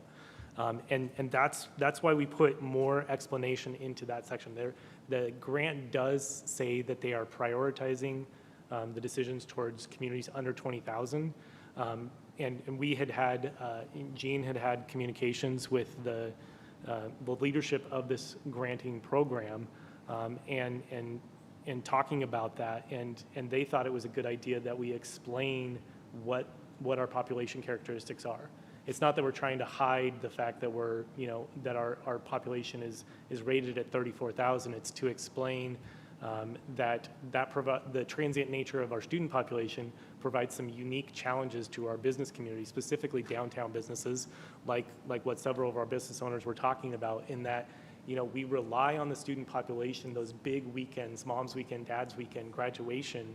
We rely on those big ticket weekends for retail sales, for restaurant sales, to sustain those businesses through the summer. And that is not a problem that all communities across Washington face. And that creates unique challenges, but also unique opportunities for us. And any granting agency that we talk about with this type of grant that we're applying for, and what is the direction of our business future, what is the direction that we need to emphasize, it's important for them to know that, but it's also important for us to know that, so that we can actually have a vision and a direction for our future. And these are all important things that we need to take into account. And I really do get your point about we are all in this together, and we need to have that be part of our vision too, but we also have to recognize that we are not like other communities. We're not like metropolitan areas. We're not like rural areas. We are a unique community in Washington, and we need to recognize that and portray that in everything that we do. Nathan. Thank you, Mr. Mayor. This is difficult. The conversation that, on the one hand, this is a huge, important investment for our entire community. It really is. I think what the other council members have mentioned is something that's a bit of a stickler for me as well. The population. So part of my work, consulting work, is on demographics, data analysis of all counties in the U.S. Done that for COVID, distancing, all sorts of things. Pullman is not 15,000 population. It isn't. And I don't know if there's a way for. I mean, this is really the Downtown Pullman Association's thing. This is their thing to put out there. It puts us really at a difficult position, because I know Councilmember Sorensen and I have worked on an economic grant fairly recently. Those numbers were not 15,000 population. I don't know the long-range implications of us going in on this and saying, yes, in fact, we're 15,000, maybe 20,000. My concern is the future aspect, that may have an impact on future grants. I completely understand the investment potential, and I am all for it. If there is some way for us to remove just that population statistic and be able to say, look, we are in a unique position. We have less population than is being reported. I don't know if I'm going to be interrupted here, so No, Judy, go ahead. Judy. No, please. This is impacting you totally. Yes. I'm just talking. Judy, That's okay. We actually, we've already covered the portion of where we are inviting you to talk. Can I just say one little tiny thing? So there is the open section at the end for new business that you can make a comment on. Okay. I'm going to make another comment here, Okay. but We need to get to this. Yeah. Okay, talk to this. thank you.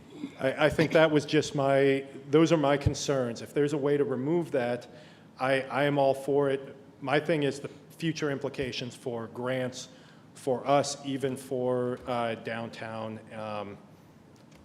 that's an issue, I feel.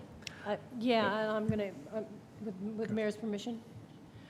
You know, I see Chief Gary here, and I see firefighter Scharnhorst here. When we apply for grants for personnel and equipment for your departments, we're pushing those numbers in the other direction. We want to have X number of firefighters per population to attract businesses to our community, to keep people's insurance rates reasonable, to say that our community is safe because our police staffing is at a certain level per population.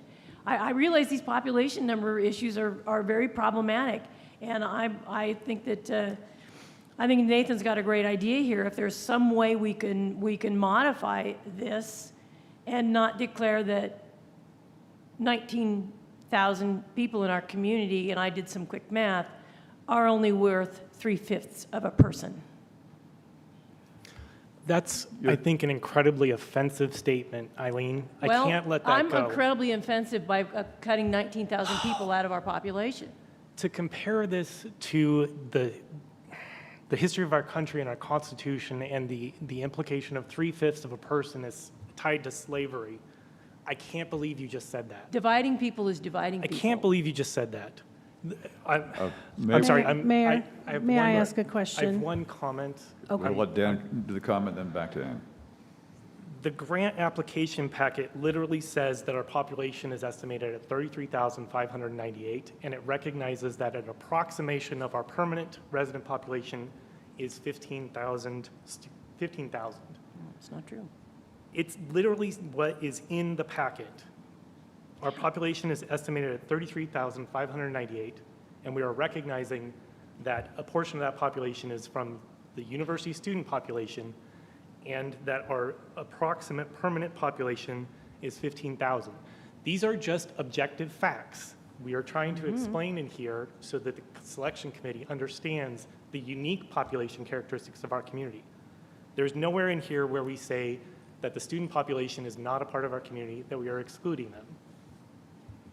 That's it. Thank you. I will yield to Mr. Okay. Urban. You'll yield to Mike? Okay, thank you. Thank you. Just a quick point of clarification. In the time I was able to look at the updates from the July 14th on the ARPA dollars, and I was able to confirm with the Downtown Association, they are an accredited 501c3, and that is a new item that they added just very recently, that money can go to 501c3s, so the ARPA funds appear to me to be clear to be used for that as well. So I wanted to clarify my earlier position. Thank you. Was that anything more you wanted to add to Well, I that? wanted to ask about the dividing, and that you explained it perfectly. And also, let's remember that these business owners who deal with this every single day, year after year, and have been through a horrible time with COVID, they said, it hurts us when the students are not here, and they're not here 4 or 5 months of the year. Okay, they leave in May and they come back in August. But still, they don't all leave at the same time, they don't all come back at the same time. So I think we really need to listen to what these people are saying and stop judging about everything. And we have a lot of support in our community for this. The Civic Trust, the Heritage, all these I entities agree, it's a are great behind idea. it. We're just not going at it very well. Well, I don't think that that's what this meeting is about. I think it's, do we support what they are doing or not? I think the That's- point was you trying to get, do we have a financial commitment? I think that's what your main point tonight is, so we can get moving on this. And Al, I haven't heard from you tonight, but Dan, do you want to make any more comment about the finance part?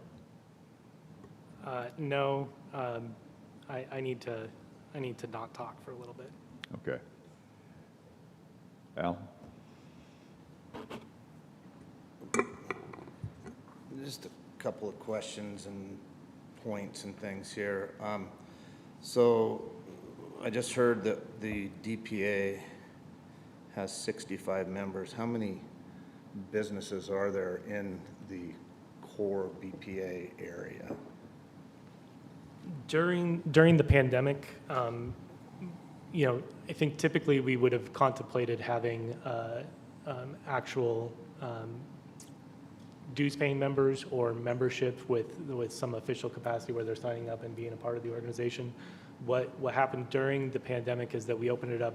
All downtown businesses are a part of the DPA if they want to participate in it. And we have not had, we have deferred some of the general membership meetings of the DPA. We have an upcoming one, and those are getting going again. And so we've had a lot of business owners during this pandemic that have participated in discussions and some that have dropped off. So it's hard to get an actual number of all of the businesses that are active participants in any one moment. But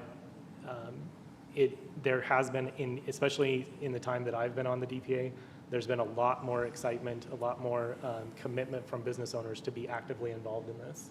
So I don't know if I can give you an exact number. I don't know if Jean has an idea of something.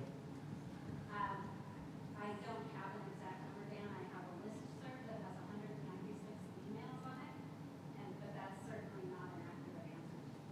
Everyone, by the nature of their location in that downtown boundary, is a member of the Downtown Association. We are not at this moment a dues-paying membership. Yeah, so just for people listening, that was Jean Weiler commenting that the listserv for the DPA is currently at 196 email addresses, but all of the businesses in the downtown business district are eligible to be members if they so choose. There's no exclusion of businesses in downtown right now. So you don't have a number? No. Easy question, easy answer. So just curious about that in regards to how many people we have as members there. I want to go back. You know, we had quite a bit of comment from some business owners and other people here talking about, you know, getting downtown Pullman moving and all that kind of thing. You know, we started revamping downtown years ago with our idea to move forward, revitalize, make it look better. The council made a commitment. We at one time hired a group to come in and do something. They weren't quite following through, so we reorganized and got someone new with the BDS folks. They came in and did an extremely thorough job, you know, doing things. So we're moving in the right direction to do this. And like you said, this has been a goal of every person on this council currently and previous, some people, to, you know, get things moving in the downtown area. And not just downtown, but the whole city. I know we had a comment earlier about it was really active in the 70s. Well, there were no other places to put businesses in the 70s than on Main Street. We didn't have Bishop Boulevard. We didn't have some other places. But I take a personal offense a little bit to the fact that they don't think we're doing things for downtown. We are moving forward with downtown stuff. We accepted the BDS plan. COVID hit, we were kind of moving forward, and now we're working on it again. We're going to have that back in our hands. I believe, did you say September, October? October, the Planning Commission plans to hear it at their September meeting, which is at the end of the month. Yeah, so we're doing some good stuff there and moving forward with that. So that's helpful, right? In regards to an executive director, we also, as a city council, talked about and created an economic development position at the city of Pullman with quite a wide range of job description, which we probably need to look at a little bit. But part of that, if I remember correctly during the discussion, was to do all kinds of things, including downtown marketing, downtown economic development, city of Pullman economic development, and all that kind of thing. I believe that there might be some work that we can do there with her. Has there been any talk at the BPA of asking or using and getting help from our economic development person at the city? Well, actually, Jen Hackman used to attend the DPA meetings for a time until we made the decision to have a council member represent the city on that board. So Jen was involved with the DPA for a long time and actively involved in kind of propelling some of these initiatives forward and some of the things that the DPA is, as we've set the DPA up as an organization, Jen has been involved in that. But there hasn't been any discussion or request or talk about maybe part of her position being the executive director of the BPA. Not that I know of. I mean, Mike? No, not at our level. I know she's working on a lot of items, especially the Golden Shovel right now, and I'm about to ask for some help with the tourism grant that we just received. So I'm worried about capacity, but if this is a goal of the council, we can certainly jockey some things around. Just a thought in case things don't work out in other places. And just the last thing that I'd like to say, and I've been bringing this up for probably over a year, and this council got frustrated with last minute things being brought to us, things getting passed by without our talking about. I do have a hard time with the grant in a couple of places where it says, particularly one spot, we're pleased to have financial support from the city of Pullman with matching support from WSU. Well, they got the WSU, I see that, but we didn't have a meeting. This was sent in without our approval or even our discussion. I have a problem with that, as I have with not just this, but previous, as you've heard me. Not getting things in on time. I understand there was a timeline, but it came out on the 1st of July. There was a meeting around the 13th or 14th with you guys, and then we didn't really hear anything at the city till the 21st, and boom, it's got to be in. So, you know, I just don't know. I'm not WSU, but if the shoe was on the other foot and the city applied for something and we said that we had full financial support from WSU without really having that or having them discuss it, what would have happened? Good question. Don't know. But there's a problem with the process here. And I understand we're talking about an executive director and that kind of thing for the BPA. There's some financial commitment here. We just hired an economic development person for the city. Now we're going to hire another economic development person, basically, to take care of the downtown with this. And the process here, I know people aren't going to like that, but the process here wasn't good. And that's all I got to say. Okay, we'll go back to Nathan, and then we'll go to Pat. All right. This is the last I'm going to say about this because I know this has gone on. So I've been sitting here listening to other opinions regarding it, being a little introspective. I've made the error in the past, get a little bit stuck in the weeds and not see really the forest. You know, as Al says in there, support from city and WSU. I think the overarching feeling for me is to be supportive of the DPA. Maybe everything wasn't done the way we would expect it to be done, but I mean, it's only one side.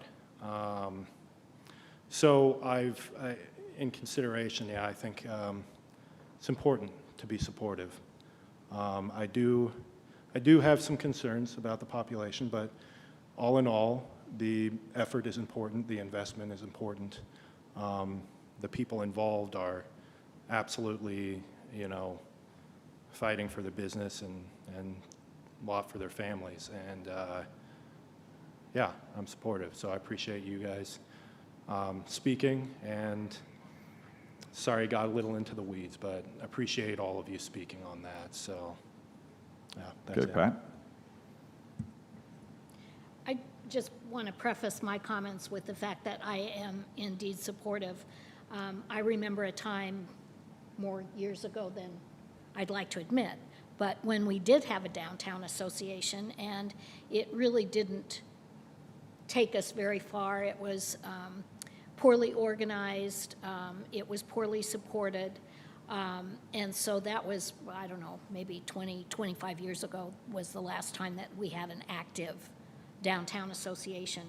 But a couple of things. One is I'm confused about the title of this whole activity. Are we applying for funds, which is typically what a grant would result in, you know, a grant of dollars, but I don't understand what the verbiage is here about a grant. So the grant, the DPA is applying to the Department of Archaeology and Historic Preservation for their grant program. And so they, if we have local financial supporters, being the city of Pullman and WSU, if that's what we go forward with, we would use those, the DPA would use those as matching funds to support the grant. So the grant would be for up to $40,000 for the pursuit of hiring the executive director and, you know, compensation benefits, that whole package. The granting, part of the grant program is not just the, you know, giving us the funding to do that, it's also the logistical support of helping us design a compensation package for an executive director, helping us build out a recruitment, helping us design what the job description, which we already had a working job description because this is something we were working towards anyways. It's just that this grant opportunity became available. And so that's what has been the impetus to do it now. It's something that we were already working on. And that's why we were able to kind of quickly put this together, is because we already had a lot of these things on the, you know, the agenda for the future. It's just that this opportunity came available now. And even if we're not looking at, like I said, even if we're not successful in this grant, even if we're not talking about doing this right now, the situation still is on the table for, is the city of Pullman going to put up a financial support to the DPA? Because if we're not going to do that, then what are we doing? And I think that's what needs to be on everybody's minds is, what is the city of Pullman's commitment to the financial support of the DPA over the next 3 years? You can set this grant aside and we still have that question remaining. So what we're talking about now is, do we want to make that commitment now so that we can avail ourselves of this potential opportunity? Or is that something that you want to table and continue to work on? But we're going to need to have that decision before the DPA gets too far along the way. Because if we don't, the DPA was created so that we could go down this path towards this Main Street accreditation. And this is one of the required elements of that accreditation process. And so if the city council is not ready to, or not willing to support the DPA financially, then I don't think we need to be, you know, wasting people's time and all of the energy and effort that goes into making this a sustainable organization, because it's not sustainable without funding. And, you know, what we're talking about is a seed funding to get the organization off the ground, because the way Main Street programs work in other communities is typically it's the municipality puts up seed funding and then they work on establishing other types of revenue sources. There's some tax programs that are available if you're an accredited Main Street program. There's other granting opportunities that can be achieved once you have that accreditation, but we have to get to that accreditation before we can pursue some of those things. And so this is part of a larger picture. It's not just about this grant. It's about that bigger picture. And so, yes, we're asking about this tonight because we have this opportunity with this grant, but we also have, you know, the larger question of, is the city of Pullman going to financially support the DPA in this upstart phase? So in terms of process, what is the timeline that we're looking at for this to be submitted? For this grant, the grant has already been submitted. That's one of the timeline issues that we were facing. So we met, the DPA met on the 14th. We all were in on going forward with the grant. We met with Mike, and we talked with Mike on the 15th, the next day, and we talked about whether or not this was a potentially viable thing. He and I talked about how this needs to come before council, but this was the next available scheduled meeting. We didn't, if we talked about the possibility of putting on the last week, we didn't have, we had not anticipated a council meeting. This would have been the only thing on the agenda, and we didn't meet the deadline. We were 20 minutes from the deadline when we talked with Mike about getting it on the agenda for scheduling that meeting for last week. And so what we had discussed as the DPA and with Mike is, you know, we can apply for this if once we have this discussion on the city council, it doesn't go forward, then it's easy for us to just revoke that application. And so that's why that language is in there, that we have the backing from the city of Pullman. It's because we're trying to be proactive about it, but realizing that we can revoke the application if we don't actually have that, because then it's not accurate if we go forward. Yeah. Okay, so I lost my train of thought here. There's no monetary benefit, if I'm understanding this correctly, that would be coming from this grant application. It would be more of a support and a facilitation of helping our DPA program. There's up to $40,000. Okay, so then there's three. So then there would be essentially three funding sources. Yeah. WSU, the city, and this long. Yeah, the agency. Yeah. Agency. Okay, that wasn't clear, and so I kind of needed to have that in my mind. The other thing, and you touched on it, Dan, is job description. And I think it would be helpful, and this doesn't have to do with what we're looking at tonight for our purposes here, but it would be helpful for me to understand what the duties are of that executive director. And in terms of, what Al alluded to, is there any crossover with economic development and that kind of thing, where the city then could also offer that level of support? Mm-hmm. And lastly, and then I'll be quiet, is there any way that we can maybe fine-tune some of the population language here that doesn't just jump out at you with that exclusion of that key part of the population? And I'm almost equating it to, like, if there was a way we could come up with, if you will, an FTE population, that would bring us within that or close to that 20,000 thing, which then takes into effect that we have a 9 or a 10-month population here. So I think that's something we can explore if there's a way to amend the application. We can explore that with the granting agency, and we can work on that language, I think, if that's a possibility at this point. And I think there probably is some ways that we can take the feedback from the city council tonight and modify that, if they'll allow us to amend that. And so that's something that we can look at doing. But I mean, the application's already been submitted, so it's one of those things, like, if they grant us leave to amend, we can look at that. But I think that, this discussion, I think we need to have kind of a cohesive understanding of how we apply for things and how we talk about our population so that we're consistent.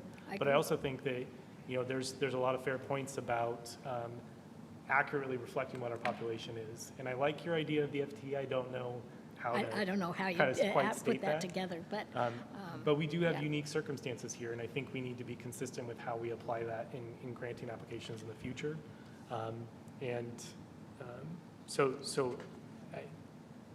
And I know everybody from the DPA and the audience is listening intently on this discussion. And so I will work with Jean on whether or not we can amend the application or not. But I think in terms of, because it's the DPA's grant application, it's not the City of Pullman's grant application. Right. And what we're asking for from the City of Pullman is the financial backing. And so that's what I think we need to be the focus of the discussion.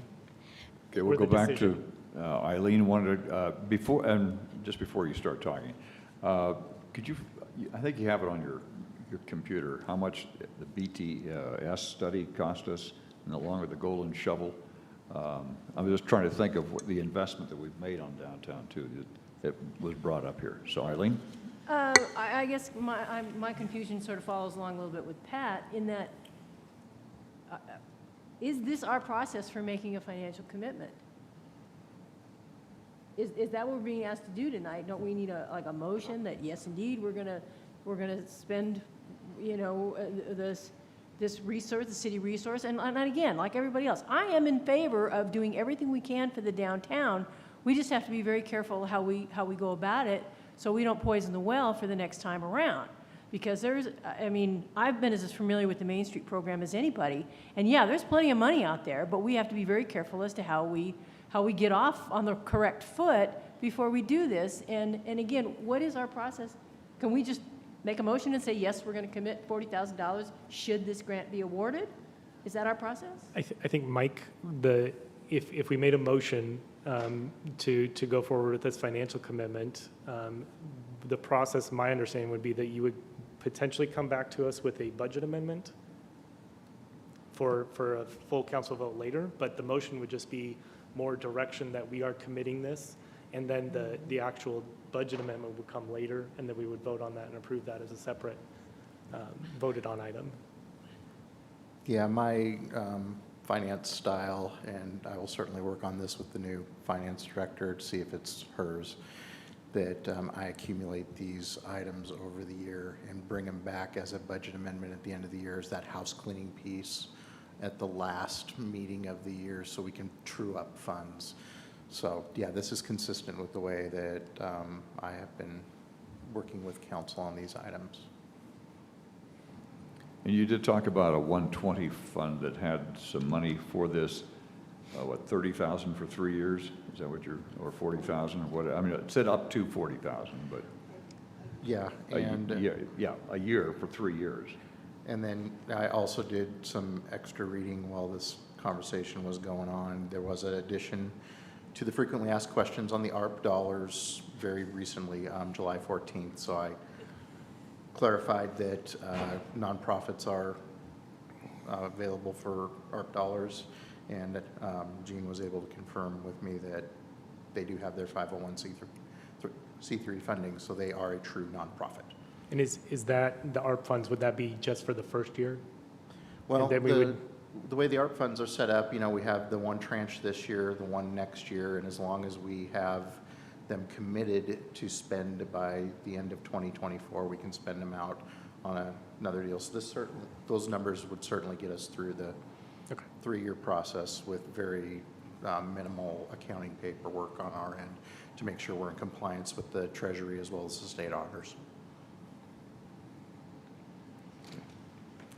So that is another option if the 120 fund, I'd feel more comfortable committing the 120 fund if there was a job description, as Councilmember Wright had said. But I think based on my conversations with the Downtown Association that there was absolutely a component to it. It'd be nice to see that on paper so we can stay between the ditches. Al, and then we go to Ann. I just wanted to say a couple of just personal things here. It might sound that I'm sitting here and I'm not business friendly. I'm completely business friendly. And that's what I've been doing through this pandemic. It's what I've done before. It's what I do now. I helped Oren with your business to get going, right? I did. I helped Blake and Corey at Etsy Bravo do a bunch of things with their business, right, Nick? Right? So, people might think that I'm sitting up here thinking that I'm not in favor of promoting Pullman and downtown Pullman at all. And I have an interest in downtown Pullman also. I just wanted to get that out there. This is, I just don't know in my mind right at this moment if this is the exact thing that we need to do with the executive director grant. And I think that it possibly needs to be thunk out a little bit more. We kind of jumped into our economic development position at the city without a job description. And now we're kind of moving forward here. And I know that there are 4 players in our memorandum of understanding, WSU, us, the chamber, and the BPA. I haven't heard any financial commitment from the chamber, and I haven't heard any financial commitment from the BPA. This right now is just being thrown solely on 2 entities and a grant. Has there been any discussion about that? Funding from the DPA? They're one of the members of the memorandum. I mean, I don't understand the question because that's where we're talking about building the organization and getting financial Well, backers. but you're for it. asking for money from a member. You're asking money from another member. You're not asking for money from a member, and you're not asking for money from a member. You're not collecting dues, which I'm assuming you will do at some point. I don't Yeah, we've talked about dues, and we did have some discussions about the chamber and the support that the chamber can offer, because the chamber is also a dues-paying organization, and it's not something that they can just turn around and spend their dues-paying members' money on a subset. So, because the chamber is larger than just the downtown businesses. And that's a unique circumstance. So what we've talked about with the chamber is in-kind services. And so I don't think that's fully fleshed out at this point, but there's options on the table for the services that the chamber can provide. One of them potential, I think, is where the executive director's office would be. We want to have it somewhere downtown, so we're, once we onboard somebody, we'd be looking at that as part of, where are they going to be housed? That is something the chamber, and that's not something that's been decided. That's something the chamber could look at being part of their in-kind services package, but it also could be the discussion that we want to have that person housed more in the central downtown area. So, I mean, that we have talked about that, but in terms of the funding level, the chamber is not capable financially of funding at the level that the city and WSU are. And like I said, most Main Street programs across the state, they operate from seed funding from the municipality alone. And so, like, we're lucky that we have WSU, but that's how this typically operates. Well, the money that comes from the city comes from our taxes and things that are collected here, and we have quite a membership there also, so. I just want to say, anything we can do to promote business in downtown, anything we can do to promote business in Pullman, anything we can do to, what are your 3 R's, Eileen? Recovery, recruitment, and retention. I'm all in. And then one I way to would- resolve this is to have a motion, see how it I'd goes. like to make a motion. Okay.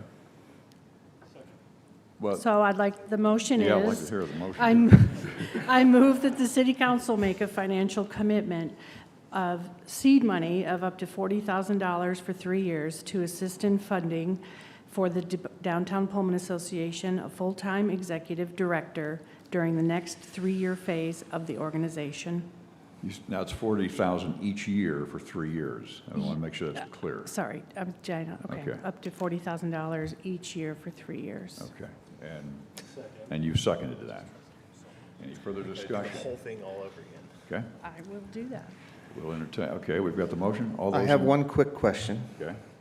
So if we don't accept this grant, that doesn't mean that the executive director position at the DPA is dead. It just means that this grant application could be dead, correct? So if the city doesn't go forward with a financial commitment today, then we would have to, as the DPA, revoke that application because we can no longer say Right. that we have the city's backing. And then- So then the grant would go away, but then it would be on the table for at what point does the city want to make a decision to financially commit to the DPA? And I think that probably is a decision that if we don't make it tonight, we would have to make in some point in the future coming up here, because like I said, there's a lot of people putting a lot of effort into the DPA right now. And if we don't have that financial backing, at some point we can't move forward as an organization, and all of that effort is for naught. And so that's something we need to move forward on at some point, if it's not tonight. Okay, Pat? Agreed. I know I already said that I had one last word, but I have another last word. That is, I see this executive director position as the linchpin in the DPA moving forward, because without our ability to establish this position, we're not going to have the ability to avail ourselves of the services that the different Main Street organizations offer. And so, I'd like to think that the granting agency here is also one of those opportunities that would support or going forward with that organization. So with that having been said, I think regardless of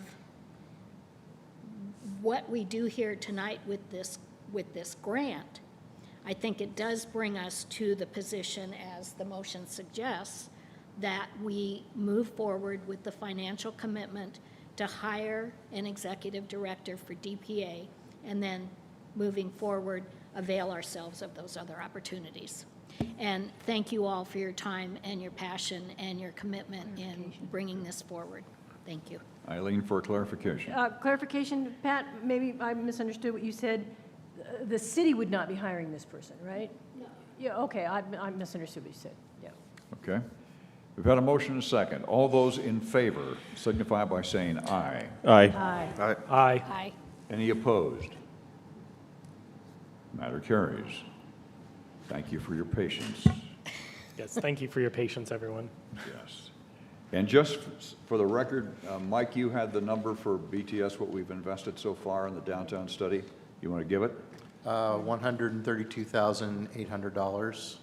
And Golden Shovel, council's committed $10,000, and knowing that that is a stepping stone to something bigger. I just want to make sure the public knew that we have made some significant investments in downtown.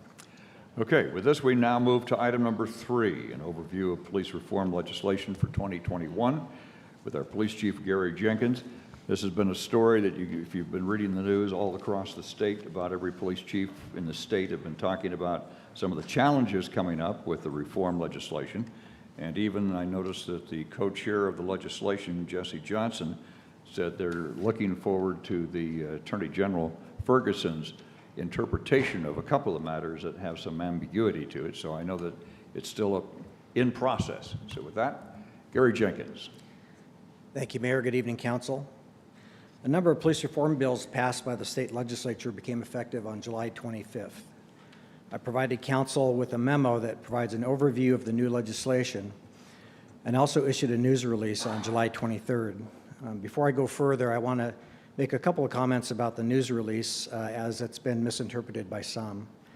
The intent of the news release was to inform of changes that would significantly limit our ability to provide services to the community, including with our community partners such as mental health and healthcare professionals and the fire department.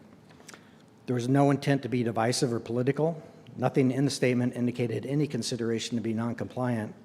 We pride ourselves with our transparency with our community. Real transparency means engaging with the public even when the conversations are difficult. Our communication could have been better, and I take responsibility for that. The legislature has made clear its intention to reduce police contacts and police presence and therefore reduce police use of force. This tactic will be successful, and I fully support the legislative intent. There will, however, be some unintended outcomes from some of the bill provisions. The author of HB 1054 and HB 1310 recently acknowledged the need to make some changes and the possibility of Attorney General opinion to fix some of the unintended outcomes. I'd also like to note that we change protocols, training, and tactics regularly as a result of case law and legislative changes. This is an expectation of our profession. We recently revised 8 of our policies to become compliant with the new laws that became effective on July 25th. This new legislation impacts not just how law enforcement conducts business, it also impacts our community partners as well, including Whitcomb 911, Pullman Fire Department, particularly EMTs, Child Protective Services, Adult Protective Services, Palouse River Counseling and other mental health professionals, and staff at Pullman Regional Hospital, particularly emergency department doctors and nurses. We met with Mike Burney from Palouse River Counseling and representatives from Pullman Regional Hospital and Pullman Fire to inform them of our new limitations that will impact our ability to protect their staff. Some law enforcement agencies have chosen to stop responding to some calls, particularly with the community caretaking element. The new laws will not impact what calls Pullman Police Department responds to. It will only impact what our options are available after we arrive at a call. We will continue to fulfill our mission statement of policing our community with compassion and professionalism. We will adjust our operational procedures in the weeks and months to come as we gain a greater insight and understanding into the expectations of us from the courts, the legislature, and the Attorney General.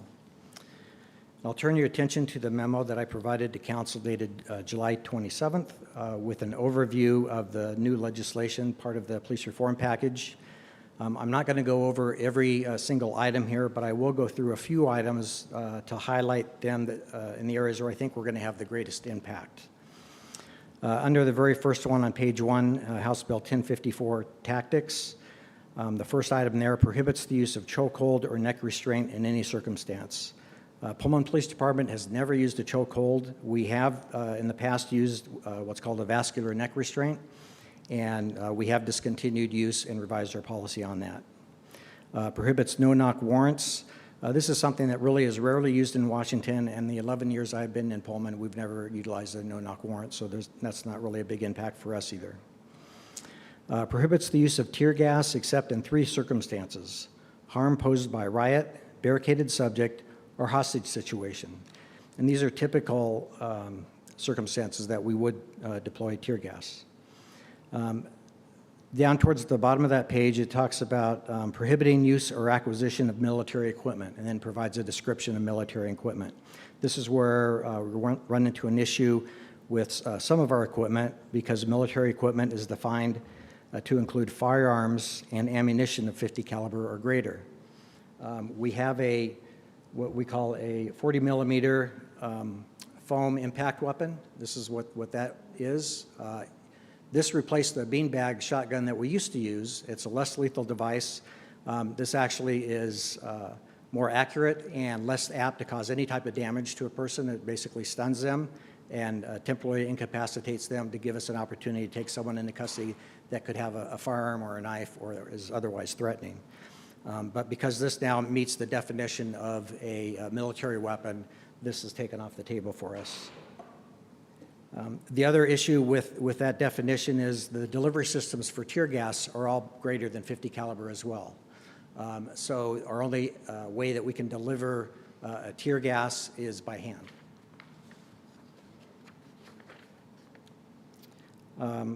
Under prohibiting police vehicular pursuits, it states that an officer has to have probable cause that a violent crime or sex offense, and then that's as defined in the RCW. So a violent crime in the definition here is talking about things like murder and kidnapping and extremely serious offenses, has been committed or a reasonable suspicion of driving under the influence. So we still have the ability to pursue someone for drunk driving. I'm going to give you a couple of definitions that are applicable to a couple of the sections here. So the first is reasonable suspicion.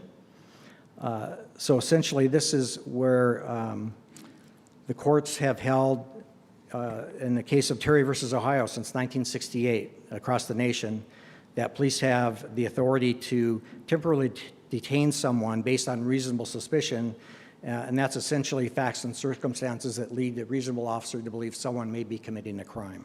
And so it allows officers to conduct a temporary detention while they conduct a preliminary investigation and then determine whether they can establish what is then defined as probable cause, which means that they can then arrest someone for a crime, and probable cause requires evidence of a crime and evidence that a specific person committed that crime. So those are 2 different levels. Probable cause has also been a nationwide standard. In the case of Graham, I'm sorry, that was a different case. Let me back up here. So when we talk about a vehicular pursuit, an officer has to have probable cause that a violent crime or sex offense has been committed, which means an officer has to develop enough information with evidence that a crime's been committed and that person has committed it. Typically, vehicular pursuits occur when officers are responding to calls and suspects are trying to get away. Officers have not had time to develop that probable cause yet. So essentially, this will eliminate most vehicle pursuits, and I think that's basically the intent of this legislation, but I wanted to make the council aware that essentially most of those will be eliminated, with the possible exception of those involving drunk driving, because those are still allowed. Can I ask one quick one? Because I know a vehicle pursuit happened when we had a major crime, a homicide over in Moscow. So you're getting the information from Idaho under different laws, and they're coming through Pullman, and they finally ended up, I think, on Highway 26. Does that work? Can you do a vehicle pursuit since it was So that would major have been homicide, major felony? That would have been a judgment call. We had a description of the vehicle. We had a description of the suspect. The crimes had just occurred, and he just came into Pullman.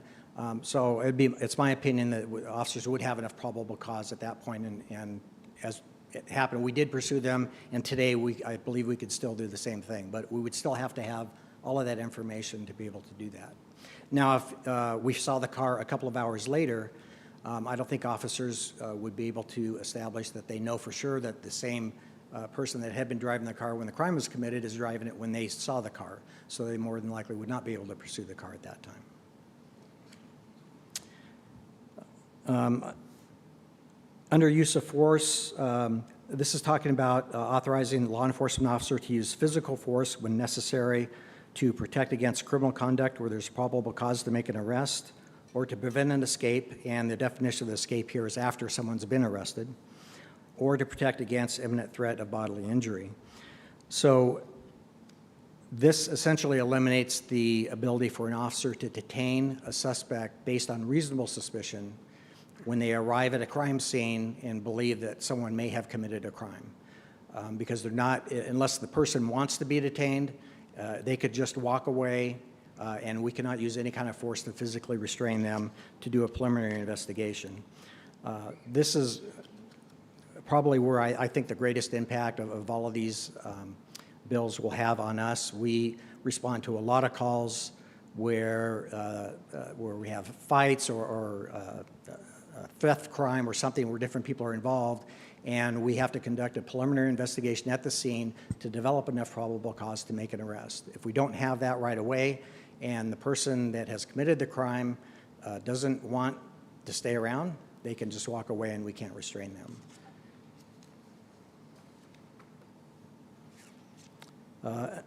I think an example I gave in the news release was responding to a call of a burglary at a residence or a business, and a witness provides a description of someone, and as we're responding, we see someone matching that description, leaving that immediate area.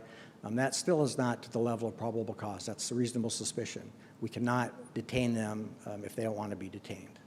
So this is going to be a big change in our ability to be able to solve crimes.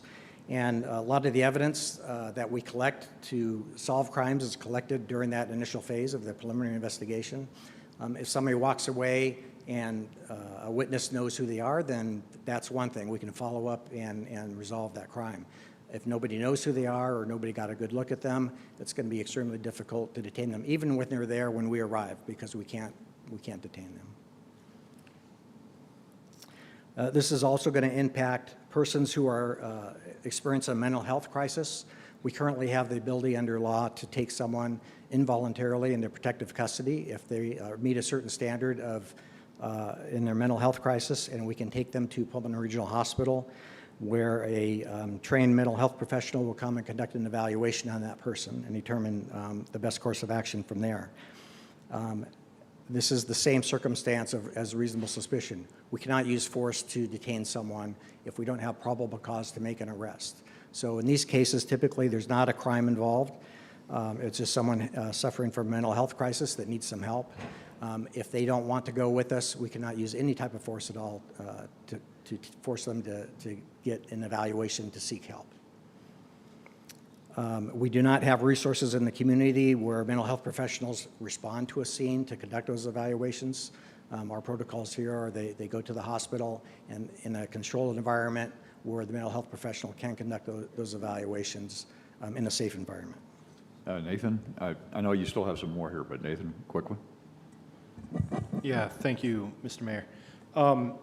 Sorry for interrupting, Chief. I just had, well, I know your officers are already very much trained in mental health.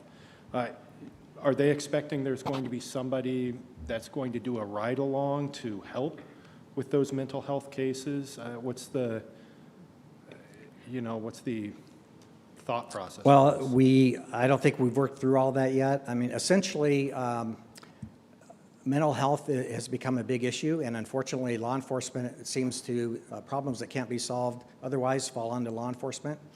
We're not mental health professionals, so it falls onto us. Now all of our officers get mental health training to handle that in kind of a triage type of a basis. But basically what's going to happen now is we're going to just have to walk away.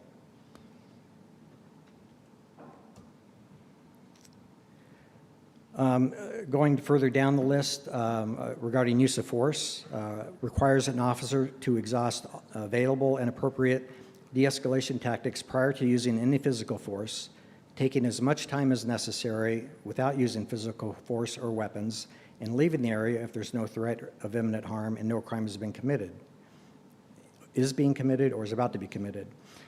So, we understand the intent of this law. The problem is, for us, is the wording. To say that to only use force when absolutely necessary, and it says use as much time as necessary. Well, does that mean 2 hours, 2 days, a week? It's very vague. If we intend to arrest someone who will not be taken into custody without resisting, what are we left to do? Do we turn and walk away? Our officers are very good at de-escalation tactics. In fact, I think you've probably heard Mike Burney talk about the excellent job that our staff does in de-escalation. So this is nothing new to us. But losing some of these tools, particularly in a situation where we're there to help people, is going to definitely be a change in protocol. Also, when using physical force, the officer must use the least amount of physical force necessary to overcome resistance under the circumstances. That sounds great. There's a long-standing law, another U.S. Supreme Court case from 1989, Graham versus Connor, where nationwide the courts have established the reasonably objective standard for the use of force by law enforcement that says the reasonableness of a particular use of force must be judged from the perspective of a reasonable officer on the scene rather than 20/20 vision hindsight. So our question in this issue is, what is the least amount of physical force necessary? Basically, the way the U.S. Supreme Court has ruled is that we can use a level of force that is reasonable for the resistance that's being offered. It is now in Washington state law that we have to use the least amount of force that's reasonable. Well, if somebody's standing there with a knife, what is the least amount of force? Is it, we can't use our 40 millimeter anymore. Is it a taser? Is it a baton? Is it OC? An officer's decision to choose one, there can always be an argument that another could have been a less use of force. So it puts our officers in a very tough situation.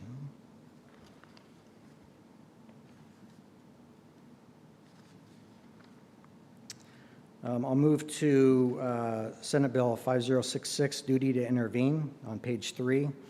We actually already have a policy in place that requires officers to intervene if they suspect another officer is engaging in excessive use of force, and we've already provided training to our officers on this topic.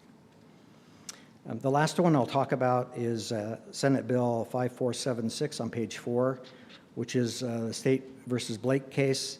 This is already in effect. This was the possession of drug case where essentially possession of drugs in Washington state is not illegal. The first 2 times that we find someone with drugs, we cannot arrest someone for possession of drugs until they've already had 2 referrals for treatment. So the state is standing up a statewide system to be able to track that information so that when we do detain someone, well, if we arrest someone and find drugs on them because we can't detain them anymore, then we can charge them with drugs if they have 2 prior referrals. So basically what that means in Pullman is that If we stop someone under the age of 21 up on College Hill with marijuana or with alcohol, we can arrest them for a misdemeanor. If we find them with a pocket full of heroin, we basically have to let them walk away. So that's just letting you know that those are the types of things that we'll be seeing.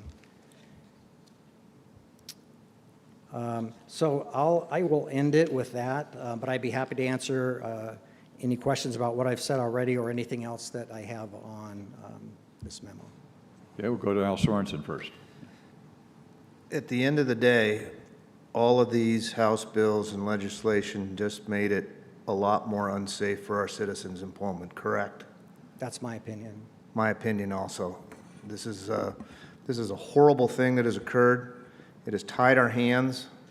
I know in speaking with a couple of local officers, they're fit to be tied with all of this also. They're in fear of doing something wrong and being persecuted and prosecuted for it. And I just put out my statement right now. This is some of the worst legislation I've ever seen done to make all the citizens in the state of Washington less safe. Nathan. Thank you, Mr. Mayor. I had a question in, was it use of force tactics?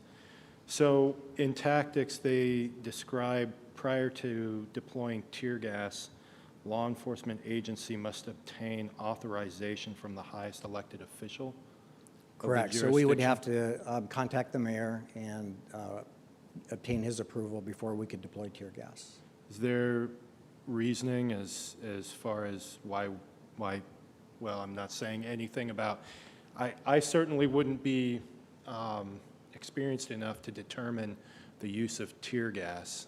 Was there any reasoning why? My speculation is that they want it out of the hands of law enforcement to make that decision. Okay, thank you. Perhaps all the cases over in Seattle and Portland is what precipitated that. And if that makes any difference, I have been tear gassed as a news reporter in an area and back in Iowa, and I know what it's like, okay, and I don't like it. Dan? Chief, I wanted to thank you for taking the time to speak with me on Friday. I know that when the press release went out, I was contacted by a couple of people that were concerned about the tone of that release, and I appreciate your comments on that. And there are certainly a lot of things about a lot of this legislation that are concerning, and I appreciate you taking the time to kind of go through line by line with us on some of these things. I think one of the things that's important for our community to understand is that the legislature in Washington has issued a slate of these bills, and this is one of maybe the most, the biggest kind of shift towards attempted police reform across our country right now, and I think there are probably other states that are right behind us on doing some of these things as well. And a lot of these things are, things that people have talked about for a number of years. A lot of people have spent some time thinking about what can we do to try to provide some sense of what we see in kind of national media about police interactions that appear to go wrong, and these are things that the legislature is trying to create a paradigm shift with how policing is done. And I think a lot of these things, there are a lot of legitimate concerns here for officers and for what this is going to mean when people call the police and how that interaction goes, and expectations for our residents on when police officers are called and they expect a certain thing, but they find out that police aren't able to offer that now. I think there's a lot of things about this that are going to be subject to change in the coming months and over the next year or two, as well as we get some more guidance from the Attorney General, as we get some of these things, which I think inevitably are going to go to the courts and be modified. And likely the legislature is going to go back on a lot of these things too, because they're going to start to see pressure from situations that they see where there's unintended consequences to some of these things. So I think, as it is now, there's a lot of questions with how this legislation is going to play out, a lot of concerns from officers about what this means and are they at risk of making the wrong decision, and what does that mean towards their liability, but also their safety on the line. But I also think that there's room to recognize that there is a nationwide conversation happening about police use of force and things, and we should, Pullman should be part of that conversation with what it means in our community, because what policing is in Pullman is not the same thing as what policing is in Portland or Seattle or other bigger cities across the country that see a lot more issue with these things. We still have cases where, we have police interactions that some people interpret a certain way, and that puts a lot of pressure for a short time, this reactionary kind of element of our population on what the Pullman PD should be doing. And I agree with you, Chief, on there's a lot of things where if it's a hard problem, this isn't just Pullman, across the country, across the state of Washington, across the country, we tend to put a lot more on officers than I think is necessarily appropriate for the role that officers should play. There's a lot, I think we burden officers too much with a lot of these things that there may be alternative solutions to. So I just want our officers to know that I think the city council supports them, and the police department is such an integral part of the city of Pullman.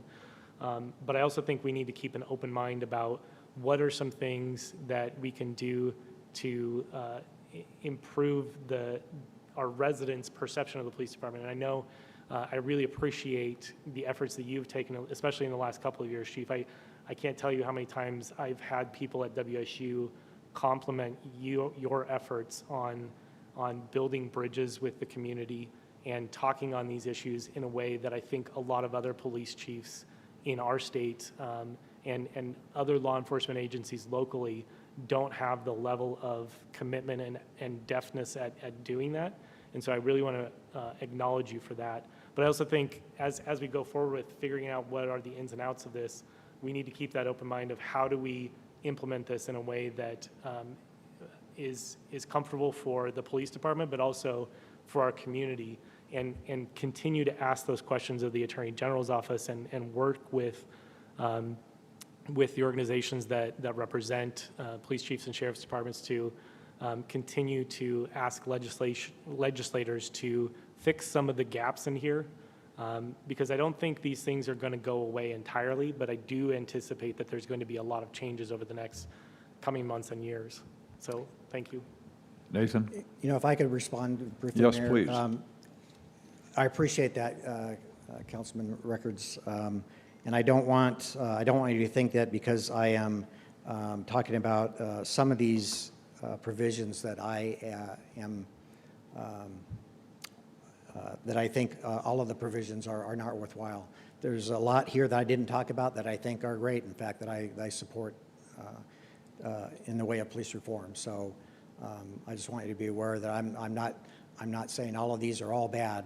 There's some things that I think are going to have some very negative consequences, but part of this I think is needed police reform. Well, I appreciate you saying that, and I think that's also an important piece of what the community needs to hear as well, is that you especially, I think, in your actions over the last couple of years have been committed particularly to doing policing right and being an example to other police departments, and I think that's something that our community should be very proud of, and you should as well. Thank you, Dan, for those comments, too, because Gary has been an outstanding beacon in that regard, and I really appreciate that, and especially when it happened after Minneapolis and the comments you made and the statements you made. Nathan? Thank you, Mr. Mayor. Just have a quick question, because we've taken a lot of time. When, as this continues to go forward, I know new collaborations will have to be looked at, whether that's with mental health professionals or so on. I know with you, unfortunately, but fortunately, I'm sure you're feeling retiring. The next person that comes in, I hope they have the same innovative approaches, and I would appreciate them being able to brainstorm, because these challenges, as Councilmember Records has stated, will not completely go away, and I agree, there are reasons that some of these have occurred, good reasons.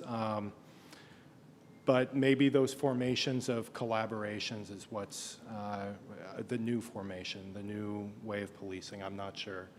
But if you could keep us in the loop, if other departments or your next, the next person comes in, that would be great. And also how other departments are handling this. I'm sure other states will be facing this as well. I'm not sure. I'm sure you're in the loop as far as the other departments. So anyways, I just wanted to express that. Thank you. Okay. Thank you very much, Gary. Appreciate the report. With that, we go to item number 4, financial update, and Mike Urban. Thank you, Mayor. Good evening, Council. In your packet tonight is the second quarter financial update. And based on my perception of this, unless there's some concern from the council, if due to the late night and my inability to, my own lack of brevity to do this in less than 45 minutes, I'm more than happy to table this unless there's a concern that somebody saw in the financial report that I could address. And I could bring this back at a later meeting, because I know what I do like, I would like 10 minutes in executive session, and I have 2 new business items that should take a couple minutes as well. So moved. Second that non-motion. Okay. We now move to the consent agenda. These items are considered routine in nature. Council's had a chance to look at these ahead of time. Do I have a motion to read by title only? So moved. Second. Moved and seconded. All those in favor signify by saying aye. Aye. Now we go to McAloon Law and our attorney Kendall Frazee. Thank you, Mayor. Your consent agenda consists of a motion to approve disbursements for accounts payable, checks numbered 103-704 through 103-721, electronic transfers 21, 22, 733, 739 through 744, payroll direct deposits numbered 69837 through 70155, totaling $1,318,134.69, and a motion to approve disbursements for accounts payable, checks numbered 103-723 through 103-838, totaling $336,139.19. Council have any concern on either one of them? If not, do I hear a motion to approve? So moved. Second. Moved and seconded. All those in favor signify by saying aye. Aye. Any opposed?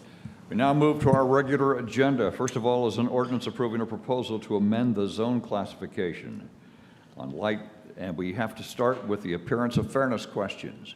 We'll be doing it for both items. I want you to know that. So I'm going to try and do something different tonight. I'm going to read the question. If you have a yes answer, raise your hand and we'll go to that, okay? You ready? Okay. Does any member of this council have knowledge of having conducted business with either the proponents or opponents of this proceeding? Has any member of the council communicated with any of the proponent or opponent regarding the proposal that is subject to this proceeding? Does any member of this council have either a financial or personal interest in the outcome of this proceeding? Does any member of the council know whether or not their employer has a financial interest in this matter or has an interest in the outcome of this proceeding? Does any member of this council live or own property within 300 feet of the area which is subject to this proceeding? Does any member of the council have any special knowledge about the substance or merits of this proceeding, which could or would cause a council member to prejudge the outcome of this proceeding? Is there any member of the council who believes that he or she cannot sit here in this matter fairly and impartially, both as to the respective positions of the proponents or opponents of the proceeding? And is there any member of the audience who, because of the appearance of fairness doctrine, wishes to disqualify any member of the council? Seeing none, R.J. Lott, our planning director, may proceed. Thank you, Mr. Mayor. Good evening, council. This item before you is an ordinance for a proposed zone change. The proposed zone currently sits as I2 and, I1, and is proposed to be changed to C3 general commercial. The I1 zoning designation allows for warehousing, wholesale businesses, and storage. The C3 general commercial would allow for retail, food services, and lodging. Let me put up on the screen for you a map of the area.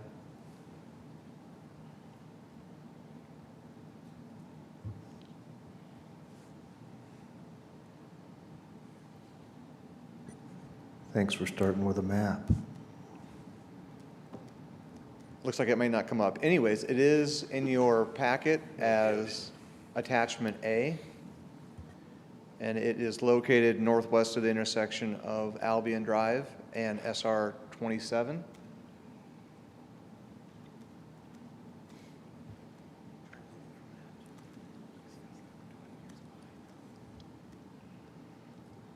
There it is.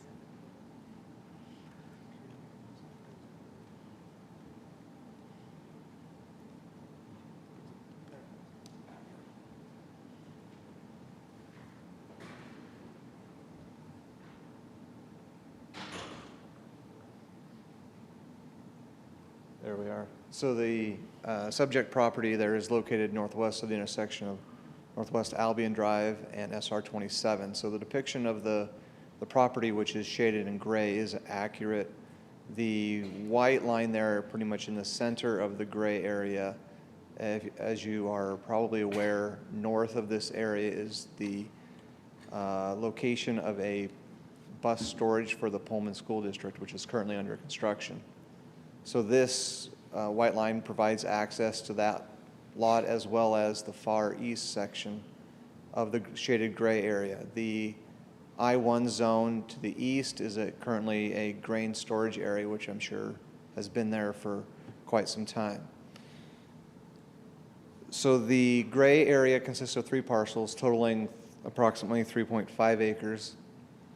The parcels are currently undeveloped and are owned by Steve Mader, being represented by Scott Sumner of Centier Engineering. As you may recall, back in February, there was a zone change on the south side of Albion Drive, which was also changed from I-1 to, as you can see, C3. This item went before the Planning Commission on June 23rd. There were no comments, written or verbal, in opposition of this zone change, and that was a unanimous vote to recommend approval by the Planning Commission. The next item on the agenda is a simultaneous change of the comprehensive plan map from industrial to commercial, which would need to accompany this zone change as well. Additionally, hearing a intensified need of infrastructure earlier in this council meeting by the council, there is a roundabout that will be constructed at the intersection of SR 27 and Albion Drive, presumably next summer, by the proponents of the nearby Aspen Heights development. So there is an increased investment in infrastructure in the area, which would help support the change to a commercial zone. Are there any questions at this time? Al Sorensen. So city limits,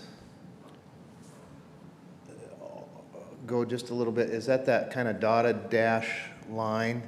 And it Yeah. goes just a little bit further. Does that include the bus garage then for the school district? Okay. Yeah. And then are you talking about the, it being right here, the roundabout? Yes, correct. Okay. I don't quite know what to say. I think that's cool. That's a bad intersection for people coming in. There's more and more people living out on Albion Road now and coming into town. I think that'll be a great thing for that to happen. So, okay, I just wanted to ask about the elevator there. Is that Columbia Grain, or who's the elevator there? I believe you're accurate in that. I'm not exactly sure who owns it, but I believe it is Columbia Grain. Okay, thank you. And our Public Works Department and engineers have been working with the state, because that's a state highway, obviously, so they've been working with that and getting that resolved. Dan? I mean, I'm in support of this proposal, but as far as it being that close to an intersection with a roundabout, would we need to be looking at working on any kind of speed limit changes corresponding with the totality of this project? You know, that's a good question, and I think that when site-specific proposals come forward, there's a lot of uses that can fit under a potential commercial zone. So the traffic count would need to be taken into effect, and I think that staff, especially from Public Works, would look into that once we knew the total traffic count, the average daily trips originating from that intersection. So I think taking a closer look at speed limits would certainly be a wise move. Is that something that Albion Drive you know, we have State Route 27 there. Is Albion Drive completely within the jurisdiction of Pullman to be making those determinations? In this location, yes. Yeah. As Al pointed out, the city limits, and I should have made this more clear, is the dashed line. It's a little hard to see, but it does essentially end on the west side of this location. So the further that you go west on Albion Drive, it does become Whitman County and outside city limits. Thank you. Brendan? My point was going to be on speed. I was going to ask, and I didn't know if it was a you or a Sean thing. As it stands right now, I mean, we've grown out that area, and it's no longer just a highway through agriculture land. So even right now, I worry about, you know, it wasn't dangerous by design initially, but now we've moved into a different time period. So notwithstanding, you know, that we'll get around about, I'd love to even work with the state on lowering that speed, because we've got a tiny turn lane right there, and if I were living there, I wouldn't feel that safe. Yeah, several of the council members have brought up a really valid point, that the long-term planning in this area is really actually quite important. The north end of town, especially portions of Military Hill, if you look in and around where Kamiak Elementary sits now, really has grown in the last 18 months even. So the foreseeable future of growth in the north end of town, not including individuals that live in Albion or Palouse, this may be the closest retail outlet for them. So the growth in this area really is something to keep an eye on over the next 5 to 10 years. And I'm with Al. Very cool on the roundabout. I think, again, we go anywhere else, and it seems to slow down traffic, but at the same time keep traffic moving. So, yeah. Okay, Nathan? Thank you, Mr. Mayor. Yeah, I think it's already been mentioned, obviously the speed limit, and we've had discussions with SEL being right around there. The 45 just seems ridiculous to keep that there. So anyways, yeah. There are no other questions. Do I hear a motion on this? Move to adopt. Second. Moved and second. Kendall, would you read the... This is ordinance number 21-10, an ordinance approving the proposal to amend the zone classification from I-1 Light Industrial District to C3 General Commercial for real estate herein described, consisting of 3.5 acres located northwest of the intersection of Northwest Albion Drive and SR 27.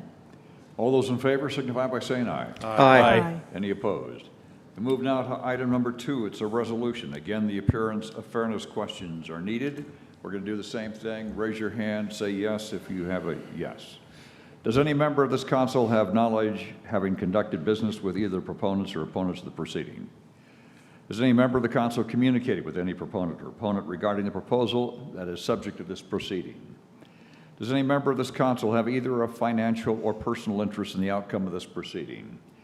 Does any member of this council know whether or not their employer has a financial interest in the matter or has an interest in the outcome of this proceeding?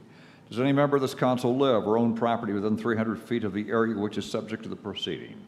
Does any member of this council have any special knowledge about the substance or merits of this proceeding, which would or could cause the council member to prejudge the outcome of this proceeding?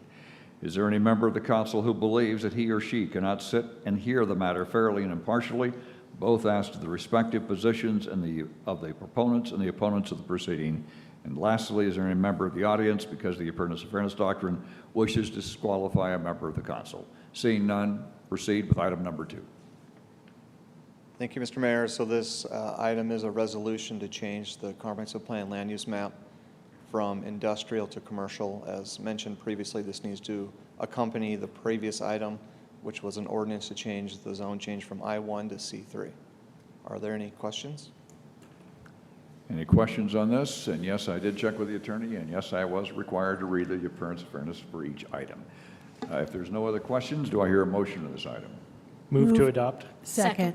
Moved and second. Would you please read the resolution, Kendall? Resolution number R-40-21, a resolution amending the official comprehensive plan map of the city of Pullman from industrial to commercial for the real estate herein described, consisting of 3.5 acres located northwest of the intersection of Northwest Albion Drive and SR 27. All those in favor signify by saying aye. Aye. Any opposed? Item number 3 on the agenda tonight is a resolution authorizing the execution of a Washington State Transportation Improvement Board grant. And Kara Haley, our engineer. Thank you, Mayor. Before you is a resolution authorizing the execution of a grant application for the Terraview Drive Resurfacing 2022 project. The Washington State Transportation Improvement Board, abbreviated as TIB, has an annual funding program called the Arterial Preservation Program, which aims to address declining street conditions in medium-sized cities. The grant applies to cities with a population greater than 5,000 with an assessed valuation less than $2 billion. And the program is limited to overlays as the treatment method in an effort to defray high-cost preservation projects and to allow cities to concentrate their limited resources on lower-cost preventive maintenance. The 2021 call for projects was announced on May 28th of this year, with applications due on August 13th. City staff would like to apply for funding for the Terraview Drive Resurfacing 2022 project, which proposes a 2-inch grind and overlay on Terraview Drive from Airport Road to East Main Street, so Highway 270. We talked earlier in the night about the city's newly developed pavement management system. To help define this project as an ideal candidate for this grant, staff utilized the 10-year work program presented in that study for the current budget scenario. Therein, the program does specify full width mill and overlay as an appropriate treatment in 2022 for 88% of the defined project length, and this same treatment for the remaining 12%, but instead recommended in 2021. So it makes it a good candidate for this coming year. City staff has already completed a conceptual design of the project in advance of this year's grant application deadline. If successful, the grant would provide funds to cover up to 85% of the project costs. The city street fund would cover the required match, so presumably 15%. TIB designates grant awards to be announced in November of this year, which will allow adequate time for staff to finalize the design, for the project to be bid in late fall or early next year, and to complete the construction by the fall of next year.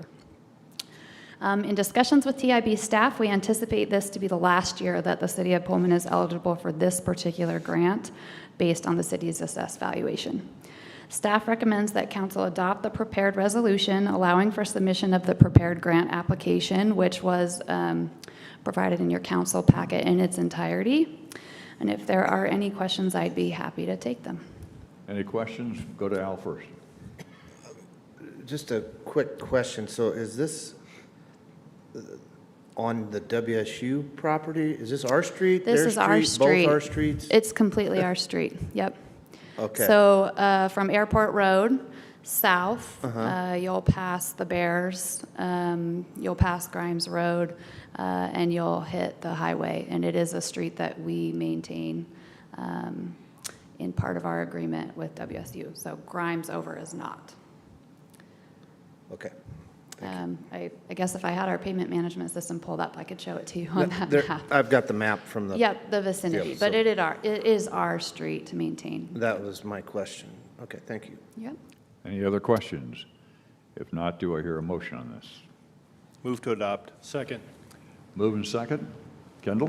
Resolution number R-41-21, a resolution authorizing the execution of a Washington State Transportation Improvement Board grant application for the Terraview Drive Resurfacing 2022 project. All those in favor signify by saying aye. Aye. Any opposed? For all transparency, I do serve on the TIB board, and I'm this year co-chair. Last year, chair, we rotate between the county and the city on that, so just want to make sure. And I am not allowed to advocate on behalf of any particular thing. So I just want to make sure that's clear. Item number 4 tonight is a resolution to accept the bid of Apollo for the City of Pullman WWTP Thickening Improvement Project. Always it's fun when we start talking about thickening. And with that, Kara, it's all yours. Yeah, so this title is very wordy. You do have an action before you, a resolution accepting the low bid for the City of Pullman wastewater treatment plant waste activated sludge thickening improvements project. This project is included in the city's capital improvement program, and it's also identified in the approved 2016 facility plan. And the overall goal of this project is to replace old, inefficient, and out-of-date equipment in the equipment building at the wastewater treatment plant. And it's also to enhance thickening of waste-activated sludge that comes from the secondary clarifiers. Under the current setup, I'm going to call it WAS, waste-activated sludge, is thickened in a dissolved air flotation tank called the DAFT for short. The thickened sludge is collected off the top of the DAFT and then flows by gravity into an underground tank where it's temporarily stored, and then it's pumped to the anaerobic digesters. The existing tank is roughly 16 feet below ground, and because of this arrangement, the thickened sludge actually has to be partially diluted after it's thickened so that it can be pumped to the digesters, so it's less than ideal. This project will replace the existing DAFT unit with 2 new rotary drum thickeners called RDTs. The RDTs would be installed on a new above-grade equipment access platform in the space occupied presently by the DAFT. Each would have a dedicated hopper and a new pumping unit installed at building floor level.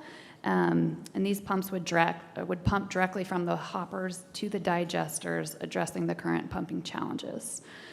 The full contract scope of work includes demolishing and disposing of the existing DAFT unit and support structure, constructing a new platform, installing 2 new RDTs and associated equipment. And then we're also proposing installing a new packaged polymer system. In addition, there's some associated structural improvements, some HVAC and alarm system modifications, and some electrical and instrumentation work that's necessary to make the project a complete and workable system. Bidding for the project closed on July 15th, and we received 4 bids. A bid summary is provided in the council packet. The low bidder was Apollo Inc. at $1,639,605, which is roughly 11% lower than the engineer's estimate of $1,862,784. The second bid was only $24,000 higher than the low bid, and the highest bidder came in roughly 6% above the engineer's estimate. So it was really a good bid summary. We had good responses. Funding for this project will be from the utility capital projects budget of the utility fund.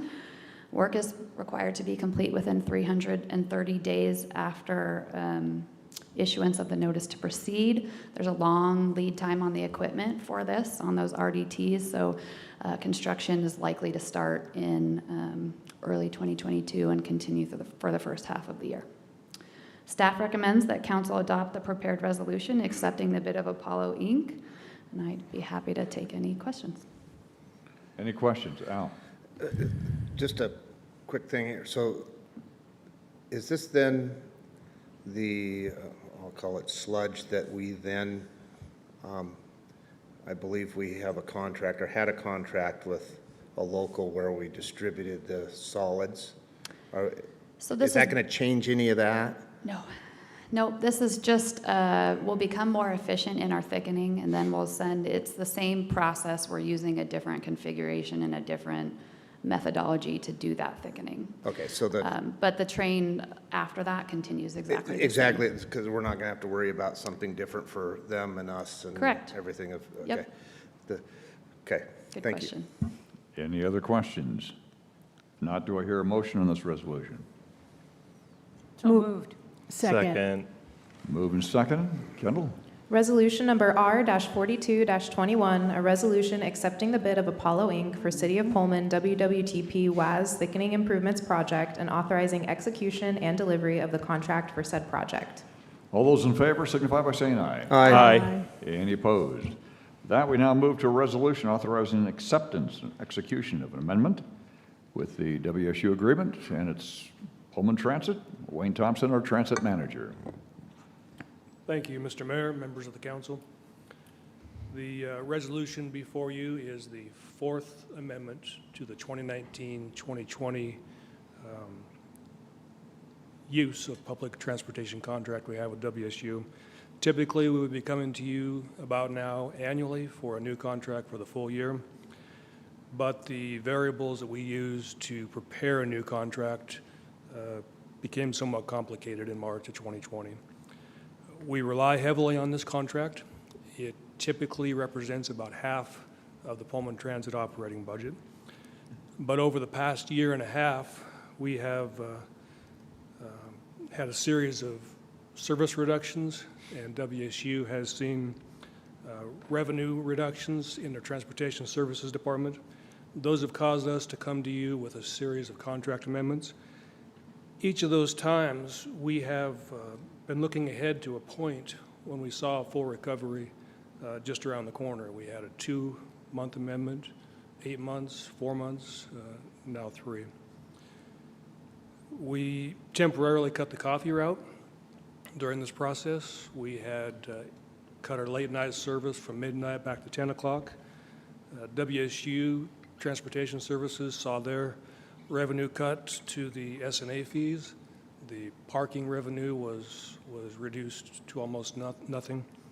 And their student transit fee, which we rely heavily on to fund part of this contract, about half of it, that was impacted by a reduction in student enrollment. Regardless of that, we do intend to return to full service this fall.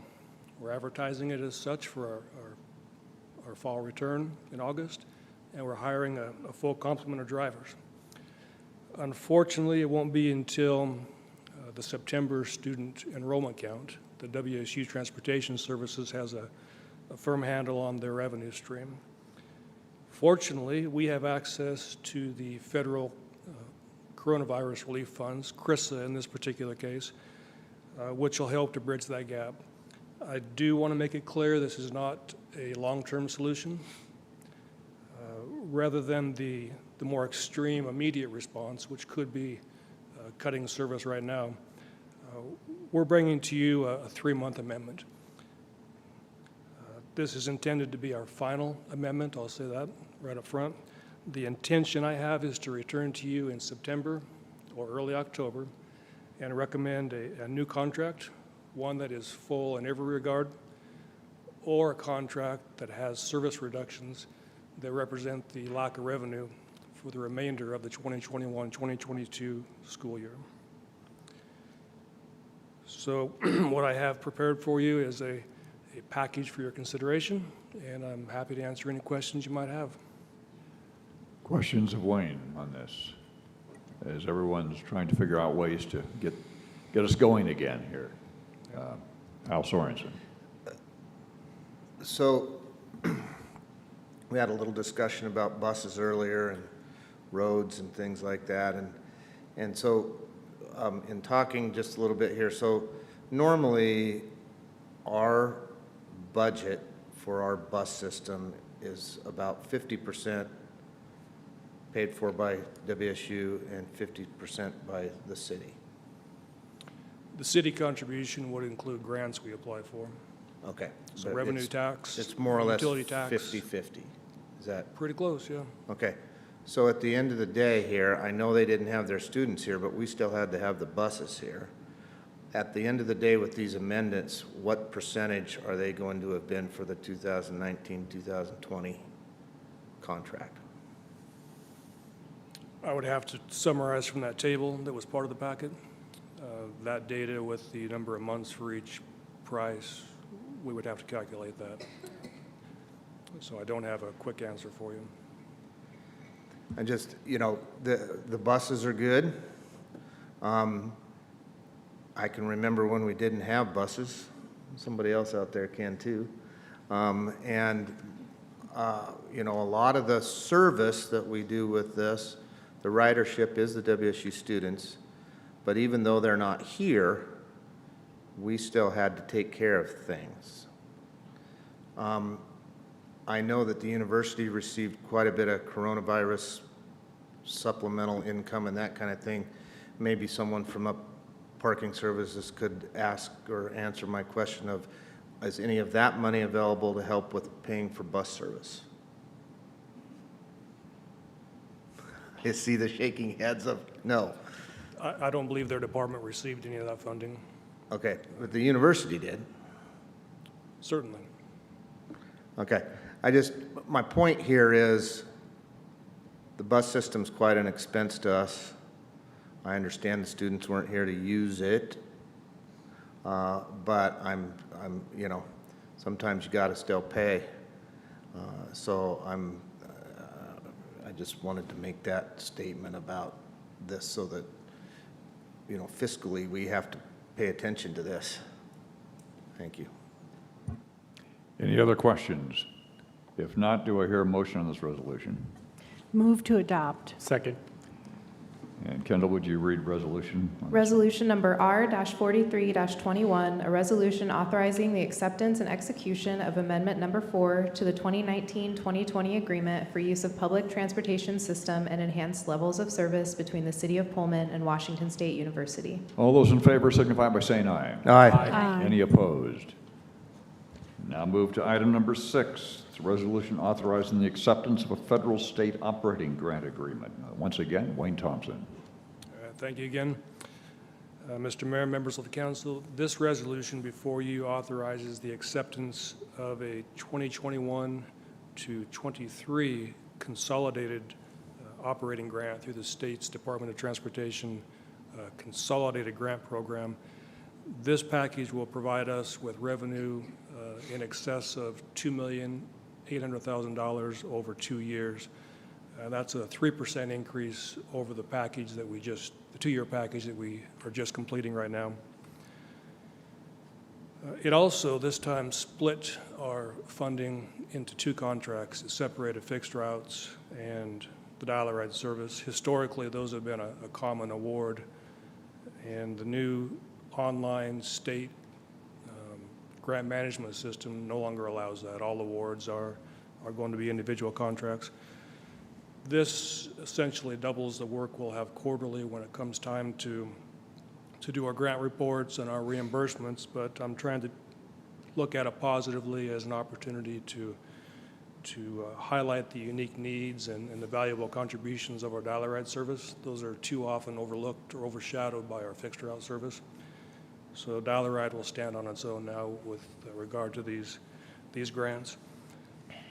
This award is actually 27% of our operating budget, which is up from previous years. And this time around, it's 100% federal funding, all FTA funding. And currently, I see that as a positive. The long-term commitment to public transit, I think, is better for us right now with federal money. My plan is to be back to you in the fall of '22 with similar applications for not just operating, but expansion grants and probably capital grants for buses and vans as well. I'm happy to answer any questions you might have, but my request is that you adopt the resolution authoring acceptance of these grant contracts. Any questions on accepting money? I'd move to accept. Thank you. Second. Move and second. Kendall? Resolution number R-44-21, a resolution authorizing the acceptance of federal state operating grant agreements number PTD-0246 and number PTD-0247 for Pullman Transit. All those in favor signify by saying aye. Aye. Any opposed? And John and Chris, thank you for your patience tonight, sitting back there and supporting Wayne. We appreciate your work. Under new business tonight, I know Mike Urban has a couple of items you wanted to bring up. Thank you, Mayor. Council, over the last couple months, we've put out some RFPs for different services, most recently the Golden Shovel. And what we have found that has been invaluable to us as staff is having a couple council members participate in the building of these RFPs to make sure the right product comes out and we can put it out for services. I have an opportunity here again for another one, and I'm hoping I can get 2 council members willing to participate with staff on. As you saw in the press release, that we did receive a $50,000 tourism grant. We have a year to put that to work, and we'd like to get the RFP going for that. So I'm wondering if there's 2 council members who would be willing to assist us. Eileen? Ann? Thank you. I will pass those along. One more in the same vein, as you've seen through my memos recently and the press release regarding the downtown revitalization program. The Public Works Department would also like to put together an RFP to engage a consultant for the downtown revitalization visioning and stakeholder outreach, help define scope, develop some timelines, because this is a unique and very complicated, large project. So I'm hoping that 2 other council members would be willing to help that department develop an RFP that we can bring back to council for more discussion. I'd like to help with that. I'd be happy to do as well. Okay. Thank you, Al and Pat, and that is all I have for new business, Mayor, and I have not seen any signups online for people waiting to speak. No one here for any other new business? Then at this time, City Council will adjourn to an executive session to consider the minimum price at which real estate will be offered for sale or lease when public knowledge regarding such consideration would cause a likelihood of decreased price, provided final action selling or leasing public property shall be taken, that is, no action will be taken following this meeting. And we'll be doing this for a period of 10 minutes. It's 10:09 right now. We will adjourn to the other room and begin at 10:12. Okay?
Oh, that's fine. Okay, you're set, Rob? Move to Okay, adjourn? we've re-adjourned in the council meeting. Do I hear a motion to adjourn? So moved. Second.